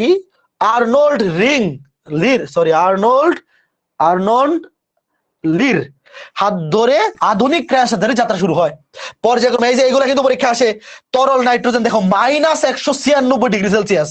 বুঝতেছো কত ঠান্ডা, মানে কত কম তাপমাত্রা। তরল নাইট্রোজেন -196 ডিগ্রি সেলসিয়াস।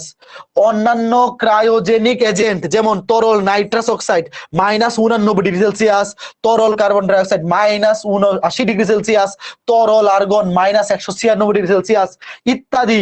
এই যে আরো কত কিছু দেখো, এগুলার ব্যবহার শুরু হয়। তাহলে ভাইয়া আমি একটু সামারি টেনে দেই যে ভাই ক্রায়োসার্জারি কি জিনিস। ক্রায়োসার্জারি হচ্ছে কাটা সেরাবিহীন এমন একটা সার্জারি বা চিকিৎসা পদ্ধতি যেখানে অনেক কম তাপমাত্রায় রোগাক্রান্ত বা অসুস্থ কোষগুলোকে মেরে ফেলা হয়। তো এখানে কি কি ব্যবহার করা হয়, প্রথম ক্ষেত্রে তুমি দেখবা যে কোন বিজ্ঞানী শুরুতে কিভাবে ব্যবহার করতেন। তারপরে যে নাইট্রোজেন প্রয়োগ করছেন সর্বপ্রথম ডক্টর রে এলিংটন। তারপরে পর্যায়ক্রমে তরল নাইট্রোজেন, অন্যান্য ক্রায়োজেনিক এজেন্ট। এই ক্রায়ো সার্জারিতে যে সমস্ত উপাদান বা এজেন্ট ব্যবহার করা হয় ওদেরকে বলা হয় ক্রায়োজেনিক এজেন্ট ইত্যাদি। তারপরে এই দেখো ক্রায়ো সার্জারি পদ্ধতি বা কৌশল, একটু রিডিং পড়বা, ক্রায়ো সার্জারি কেমনে করা হয় একটু রিডিং। ওকে ঠিক আছে, এই যে দেখো একটু রিডিং পড়বা। ক্রায়ো সার্জারি দেখো, ক্রায়ো সার্জারি করার কৌশল প্রয়োগ করে, ক্রায়ো সার্জারি কৌশল প্রয়োগ করে চিকিৎসা করাকে ক্রায়োথেরাপি বলে। এই দেখো এই যে এটা এমসিকিউতে আসে, ক্রায়োথেরাপিতে টিউমার টিস্যুর তাপমাত্রা 12 সেকেন্ডের ভিতর কমিয়ে -41, এই যে এটা অনেক বেশি আসে এমসিকিউতে। -41 ডিগ্রি, দেখো -41 ডিগ্রি থেকে -196 ডিগ্রি সেলসিয়াস তাপমাত্রা নিয়ে আসা হয়। এই দেখো কত কম তাপমাত্রা, বুঝতেছো? -41 ডিগ্রি থেকে -196 ডিগ্রি তাপমাত্রা নিয়ে আসা হয়। এই সময় এই যে ক্রায়োপ্রোব বা একটি সূচের প্রান্ত দ্বারা টিউমার টিস্যুর ভিতরে খুব দ্রুত তরল আর্গন গ্যাস নিঃসরণ করা হয়। যে এই জিনিসগুলো কিন্তু খুবই ইম্পর্টেন্ট। দেখো পরীক্ষা আসতে পারে এই যে ক্রায়োপ্রোব কি জিনিস এবং তরল, এই যে দেখো আর্গন, তরল কি প্রয়োগ করা হয়, আর্গন নিঃসরণ করানো হয়, তাপমাত্রা হ্রাসের ফলে কোষের পানি জমাটবদ্ধ হয়ে ওই টিস্যু বরফ পিণ্ডে পরিণত হয়, ইত্যাদি ইত্যাদি। এই যে -196 ডিগ্রি সেলসিয়াস তাপমাত্রায় রক্ত ও অক্সিজেন পরিবহন সম্ভব নয়। এই দেখো ফলে ওই টিস্যু গুলাতে রক্ত পরিবহন হইতে পারে না, তখন মরে যায়। ঘটনা এরকম হইতে পারে আর কি। এগুলা রিডিং করবা, যেহেতু তখন আর এই যে দেখো -196 ডিগ্রি সেলসিয়াসে ওই তাপমাত্রায় রক্ত এবং অক্সিজেন পরিবহন হইতে পারে না। এর ফলে জমাটবদ্ধ টিউমার টিস্যুর বরফ গলে যায় এবং টিস্যুটি মরে যায়। তার মানে যেই টিস্যুটা নষ্ট টিস্যু, এই দেখো যেটা রোগাক্রান্ত অস্বাভাবিক টিস্যু, ওইটা কি হয়ে যায়, মরে যায়। বুঝছো ঘটনা? তো এখান থেকে পড়তে হবে কি ক্রায়োসার্জারির ব্যবহার। এই যে সবচেয়ে বেশি কিন্তু এগুলাই আসে, ক্রায়োসার্জারির ব্যবহার বা প্রয়োগ। পরীক্ষায় কিন্তু ক্রায়োসার্জারির ব্যবহার বা প্রয়োগ এগুলাই বেশি আসবে। এই যে দেখো ক্রায়োসার্জারির ব্যবহার বা প্রয়োগ, এই যে এগুলা পড়বা। এই যে একদম ভালো মতো স্টেপ গুলা মুখস্থ করবা। ক্রায়োসার্জারি তত্ত্ব, যোগাযোগ প্রযুক্তির ব্যবহার, ক্রায়োসার্জারি কোথায় কোথায় করা হয়। এই যে দেখো এই যে এইগুলা কিন্তু খুবই ইম্পর্টেন্ট। এই যে দেখো ক্রায়োসার্জারি কোথায় কোথায় করা হয়, ত্বকের ছোট টিউমার, তিল, আঁচিল, ক্যান্সার, এই যে এগুলা কিন্তু আসে। এইটা খুবই ইম্পর্টেন্ট, পরীক্ষায় আসবে কোন রোগের ক্ষেত্রে। শোনো, ক্যান্সার এবং টিউমার এই দুইটা ক্ষেত্রে ক্রায়োসার্জারি সবচেয়ে বেশি করা হয়। টিউমার, ক্যান্সার পরীক্ষা কিন্তু আসবে। এছাড়াও ক্রায়োসার্জারি দ্বারা অভ্যন্তরীণ কিছু রোগ যেমন যকৃৎ ক্যান্সার, দেখো এই যে খালি ক্যান্সার দেখছো, যকৃৎ ক্যান্সার, বৃক্ক ক্যান্সার, বৃক্ক মানে কি কিডনি না, প্রোস্টেট ক্যান্সার, ফুসফুস ক্যান্সার, মুখের ক্যান্সার, মানে তুমি বুঝতে পারতেছো ক্যান্সারের চিকিৎসাতেই বেশি ব্যবহার করা হয়। গ্রীবাদেশীয় গোলযোগ, পাইলস ইত্যাদি। ওকে, তো এগুলা ভালো মতো মুখস্থ করবা। ক্রায়োসার্জারির ব্যবহার এগুলা সৃজনশীলে আসতে পারে। তারপরে ক্রায়োসার্জারিতে তথ্য ও যোগাযোগ প্রযুক্তির ব্যবহার, এগুলা কিন্তু আসবে। এরপরে মহাকাশ অভিযান, এটাও তো ইম্পর্টেন্ট না, খালি রিডিং করবা। দেখো মহাকাশ অভিযান থেকে প্রশ্ন আসে না। মহাকাশ অভিযান মানে কি, ওই যে মহাকাশে যে স্যাটেলাইট পাঠায় বা চাঁদে চন্দ্রযান পাঠায়, মঙ্গল গ্রহে পাঠায়, স্পেসশিপ পাঠায়, এগুলো হচ্ছে মহাকাশ অভিযান। তুমি এখান থেকে মহাকাশ অভিযান থেকে যদি পড়ো, কি পড়বা, এখান থেকে মাঝে মধ্যে এমসিকিউ আসে যে সর্বপ্রথম কোন যান উৎক্ষেপণ করা হয়েছে। এই যে এখানে বলা আছে 3 অক্টোবর জার্মান বিজ্ঞানীরা V2 পরীক্ষামূলক ভাবে মহাশূন্যে পাঠায়। এগুলো একটু রিডিং করতে পারো, যে সর্বপ্রথম মঙ্গল গ্রহে পাঠানো হয়েছে কোন এটা, যে সর্বপ্রথম চাঁদে পাঠানো হয়েছে কোন স্পেসশিপ, তারপর বাংলাদেশ কয়েকদিন আগে যে পাঠাইলো ওটার নাম কি, বঙ্গবন্ধু স্যাটেলাইট। এগুলা জিনিস আসতে পারে, এগুলা থেকে সৃজনশীল আসে না। এই যে বাংলাদেশের মহাকাশ জয়, এখান থেকে যেমন বাংলাদেশের মহাকাশ, এগুলা এটা মেডিকেল ভর্তি পরীক্ষায় আসবে, এই বছরের মেডিকেল ভর্তি পরীক্ষায়। এই দেখো যে বাংলাদেশ মহাকাশ গবেষণা ও দূর অনুধাবন কেন্দ্র, এটাকে সংক্ষেপে কি বলে, এটাকে বলে SPARRSO, Bangladesh space research and remote sensing organisation, কি বলে, স্পারসো। এটা কোথায়, 1980 সালে যে বাংলাদেশ সরকারের প্রতিরক্ষা মন্ত্রণালয়ের অধীনে একটি গবেষণাধর্মী প্রতিষ্ঠান, যা 1980 সালে ঢাকা শহরের আগারগাঁওয়ে প্রতিষ্ঠিত হয়। প্রশ্নে আসবে বাংলাদেশের মহাকাশ গবেষণা কেন্দ্রের নাম কি, উত্তর হচ্ছে স্পারসো। কত সালে প্রতিষ্ঠিত, 1980। এগুলো হচ্ছে মেডিকেল স্ট্রির প্রশ্ন। তারপর যে ভূস্থির উপগ্রহ, তোমরা ফিজিক্সে পড়ছো না, এই ফিজিক্সে কি বলে মহাকর্ষ অভিকর্ষ অধ্যায় পড়ছো, ভূস্থির উপগ্রহের পর্যায়কাল কত, পর্যায়কাল বলো, পড়ছো কে? এগুলা সৃজনশীলে আসে না, এগুলা থেকে কখনো সৃজনশীল প্রশ্ন আসে না। তুমি এমসিকিউতে পড়বা, এমসিকিউতে কি পড়বা, যে সর্বপ্রথম কোন স্পেসশিপ পাঠানো হয়েছে, মঙ্গলে কোনটা, চাঁদে কোনটা, অমুক কোনটা, বাংলাদেশের সর্বপ্রথম কোনটা পাঠানো হয়েছে, এইগুলা আর কি এমসিকিউ এর জন্য। তারপরে এইগুলা থেকে এই টাইপ গুলা থেকে সৃজনশীল আসে না বললেই চলে। এরপরে প্রতিরক্ষা, এই যে একটা দেশের প্রতিরক্ষা সিস্টেমে যে সমস্ত জিনিসপত্র, এগুলা রিডিং পড়বে, এগুলা থেকে কিছু আসে না। এরপরে আমরা আগে টপিক গুলা দেখে আসি। টপিক গুলা কি ছিল, দেখো আমরা রোবোটিক্স পড়ছি, ক্রায়োসার্জারি পড়ছি। এগুলাতে তুমি কি পড়বা, রোবোটিক্স কি, রোবট কাকে বলে, ব্যবহার, রোবট তৈরি করতে কি কি লাগে, এগুলা। ক্রায়োসার্জারি কি জিনিস, কে প্রথম আবিষ্কার করছে, কত তাপমাত্রা, কি কি ইউজ করা হয়, ক্রায়োসার্জারির ব্যবহার, ক্রায়োসার্জারির সুবিধা, অমুক তমুক। মহাকাশ এগুলোতে কিছু আসে না, আইসিটি জাস্ট নির্ভর উৎপাদন ব্যবস্থা একবার রিডিং করবা, প্রতিরক্ষা কিছু আসে না। তো আজকে ক্লাস এ পর্যন্তই। আগামী ক্লাসে আমরা শুরু করব এই যে বায়োমেট্রিক্স, আমরা এই পর্যন্ত বললাম। এই যে তোমাদের আগামী ক্লাসের পড়া, শোনো, যে বই ফলো করো কোনো সমস্যা নাই, যে যেই রাডারের বই ফলো করো কোনো অসুবিধা নাই, টপিক গুলা কিন্তু সেম। শোনো, এটা হচ্ছে সূচিপত্র। এই যে আমি এতক্ষণ ধরে এখানে যা দেখাইতেছি এটা হচ্ছে সূচিপত্র, এটা সবগুলা বইয়ে সেম, সবগুলা বইয়ে সেম। তো আগামী ক্লাস বৃহস্পতিবারের আগে তোমরা এই যে 1.3.6 এই পর্যন্ত পড়ে আসবা। মুজিবুর রহমান স্যারের বইয়ে 43, 46 এক পর্যন্ত 45 পেজ পর্যন্ত। আগামী ক্লাসে আসার আগে তোমরা কি করবা, এই মুজিবুর রহমান স্যারের বই থেকে, মুজিবুর রহমান স্যারের বই অনুযায়ী, মুজিবুর রহমান স্যারের বই অনুযায়ী 46 পেজের আগ পর্যন্ত 45 পেজ পর্যন্ত, মানে এটা এই প্রতিরক্ষা 43 থেকে শুরু 45 শেষ, মোট আছে 70 পেজ। এই অধ্যায়ে মোট আছে 70 পেজ। তার পর্যন্ত তার আগ পর্যন্ত তোমরা এই যে 45 পেজ পর্যন্ত আজকে ক্লাস পর্যন্ত পড়ে আসবা। কি কি পড়বা বুঝাইতে পারছি? শোনো, আগামী ক্লাসে আমরা বাকিটুকু পড়বো। আগামী ক্লাসে আমরা যে টপিকগুলো পড়বো ওটার নামগুলো দেখো। বায়োমেট্রিক্স, বায়োমেট্রিক্স, বায়ো ইনফরমেট্রিক্স, এই যে বায়োমেট্রিক্স, বায়ো ইনফরমেট্রিক্স, এইগুলো বেশি ইম্পর্টেন্ট। বায়োমেট্রিক্স এটা ইম্পর্টেন্ট, এটা ইম্পর্টেন্ট, জেনেটিক ইঞ্জিনিয়ারিং। আমরা আগামী ক্লাসে আমরা মেইনলি এই চারটা পড়বো। আগামী ক্লাসটা অত বেশি বড় হবে না। শোনো, বৃহস্পতিবারের ক্লাসে আমরা প্রথমে এই চারটা টপিক পড়বো। এই চারটা টপিক পড়বো, 1 ঘন্টা লাগবে, 1 ঘন্টা লাগবে না, 40-50 মিনিট লাগবে। তারপরে বাড়ির কাজ দিব, সিকিউ এমসিকিউ। আগামী ক্লাসে আমরা প্রথমে এই চারটা টপিক, মেইনলি এই চারটা topic, biometrics, bio informatics, genetic engineering, nano technology, এগুলা পড়বো। 40 মিনিট লাগবে চারটা টপিক। তারপরে এই অধ্যায় থেকে আমি সিকিউ এমসিকিউ বাড়ির কাজ দিব, 300-র মতো এমসিকিউ এই মুজিবুর রহমান স্যারের বইয়ের, আর 30টা বা 25টার মতো সিকিউ। ওগুলা পড়লে এই অধ্যায়ের মোটামুটি সব কভার হয়ে যাবে। আর সৃজনশীলের জন্য ক আর খ এর কিগুলা লাগবে আমি ওগুলা সাজেশন টাইপের ছবি তুলে দিব। ঠিক আছে, ওকে ফাইন। তো এই হচ্ছে ঘটনা। শোনো, এই অধ্যায়ে ভাই আমার কোনো কাজ নাই, তোমরা ভালো মতো বই। আচ্ছা, এই পিডিএফটা দিয়ে দেবো। ভাই তোমরা কে কোন বই ফলো করো, এই পিডিএফটা এখানে কিন্তু এই যে অ্যানোটেড পিডিএফ না, খালি এই পিডিএফটা আমি করে ফেলছি, যেহেতু এটা মুজিবুর রহমান স্যারের বই। তোমরা যদি চাও এটার পিডিএফ দিয়ে দিতে পারি, এটা হচ্ছে মুজিবুর রহমান স্যারের বইয়ের পিডিএফ। বাট তোমার এই পিডিএফ দেখে পড়ার দরকার নাই ভাই, তুমি শুধু টপিক গুলা দেখবা। তুমি খালি এই যে টপিক, এই টপিক এটা হচ্ছে সিলেবাস। তুমি যেই রাইটারের বই ফলো করো না কেন, তুমি যেই স্যারের বই ফলো করো, এই যে এটা হচ্ছে টপিক নামগুলা, এটা সিলেবাস, এটা সব বইয়ে সেম। তুমি খালি এই টপিক গুলা, আমি আজকে যে টপিক গুলা পড়াইলাম, তুমি যেই স্যারের বই ফলো করো ওই বই থেকেই পড়ো, কোনো সমস্যা নাই। এই যে এই পর্যন্ত বায়োমেট্রিক্স এর আগ পর্যন্ত পড়বা, বায়োমেট্রিক্স এর আগ পর্যন্ত 1.3.6 বায়োমেট্রিক্স এর আগ পর্যন্ত আজকে ক্লাসে পড়াইছি। তো আগামী ক্লাসের আগে, বৃহস্পতিবারের আগে যেভাবে বললাম, প্রত্যেকটা টপিকের প্রথমে সংজ্ঞা। মনে করো একটা টপিক, এটা যদি ক নাম্বারে আসে সংজ্ঞাটা, যদি খ নাম্বারে আসে একটু সংজ্ঞা একটু ব্যাখ্যা এভাবে। তারপরে গ এবং ঘয়ে আসতে পারে ব্যবহার, উপকারিতা, অপকারিতা, তৈরির উপাদান, ওটার জন্য কি কি সিস্টেম লাগে, অমুক তমুক, এই যা কিছু বললাম এগুলো পড়বা। আগামী ক্লাসের আগে তোমাদের এটাই পড়ার, এটাই বাড়ির কাজ, যা সবগুলো টাইপ একবার রিভিশন দিয়ে আসবা। তারপর আগামী ক্লাসে আমরা এই অধ্যায় শেষ করে সিকিউ এমসিকিউ বাড়ির কাজ দিব, ওই বাড়ির কাজগুলো করলে আর কিচ্ছু লাগবে না।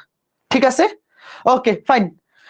মাহবুর রহমান স্যারের বইয়ের পিডিএফ দিয়ে নাই তো আমার কাছে, আমার কাছে শুধু মুজিবুর রহমান স্যারের বই আছে, আমি নিজেও এই বইটাই ফলো করছি। শোনো, তুমি কোন বইটা ফলো করো, ইমরান হোসেন, ইখলাস হোসেন, তোমার কাছে যেই বইটা আছে তুমি ওই বইটাই পড়ো।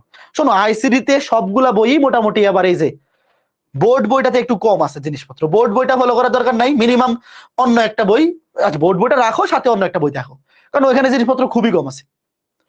তো এইটার পিডিএফ যেহেতু আমি করে ফেলছি, আমার কাছে মুজিবুর রহমান স্যারের বই আছে, তো আমি এটার পিডিএফ দিয়ে দিতে পারবো ক্লাস শেষে, ক্লাসের ক্যাপশনে। ক্লাস শেষ হওয়ার পরে এই ক্লাসের ক্যাপশনে মুজিবুর রহমান স্যারের বই পিডিএফটা দিয়ে দিব না, বাট অন্য কোনো বই আপাতত নাই, তোমরা যেই বই ফলো করো ওটা থেকেই পড়ো, কোনো সমস্যা নেই। তো ঠিক আছে, বৃহস্পতিবারের ক্লাসে দেখা হবে। বৃহস্পতিবার রাত 8টায় আমাদের প্রথম অধ্যায় শেষ হয়ে যাবে। আচ্ছা, এরপরে আমাদের বাকি থাকবে ষষ্ঠ অধ্যায়। ষষ্ঠ অধ্যায় তো 24 ব্যাচের শর্ট সিলেবাসে নাই, মানে বৃহস্পতিবারেই 24 ব্যাচের সিলেবাস শেষ। আর 25 ব্যাচের যারা আসো, ষষ্ঠ অধ্যায় কি এই সামনে ইয়ার চেঞ্জ পরীক্ষায় আছে সিলেবাসে? ষষ্ঠ অধ্যায় কি ফার্স্ট ইয়ারে পড়াবে নাকি সেকেন্ড ইয়ারে পড়াবে?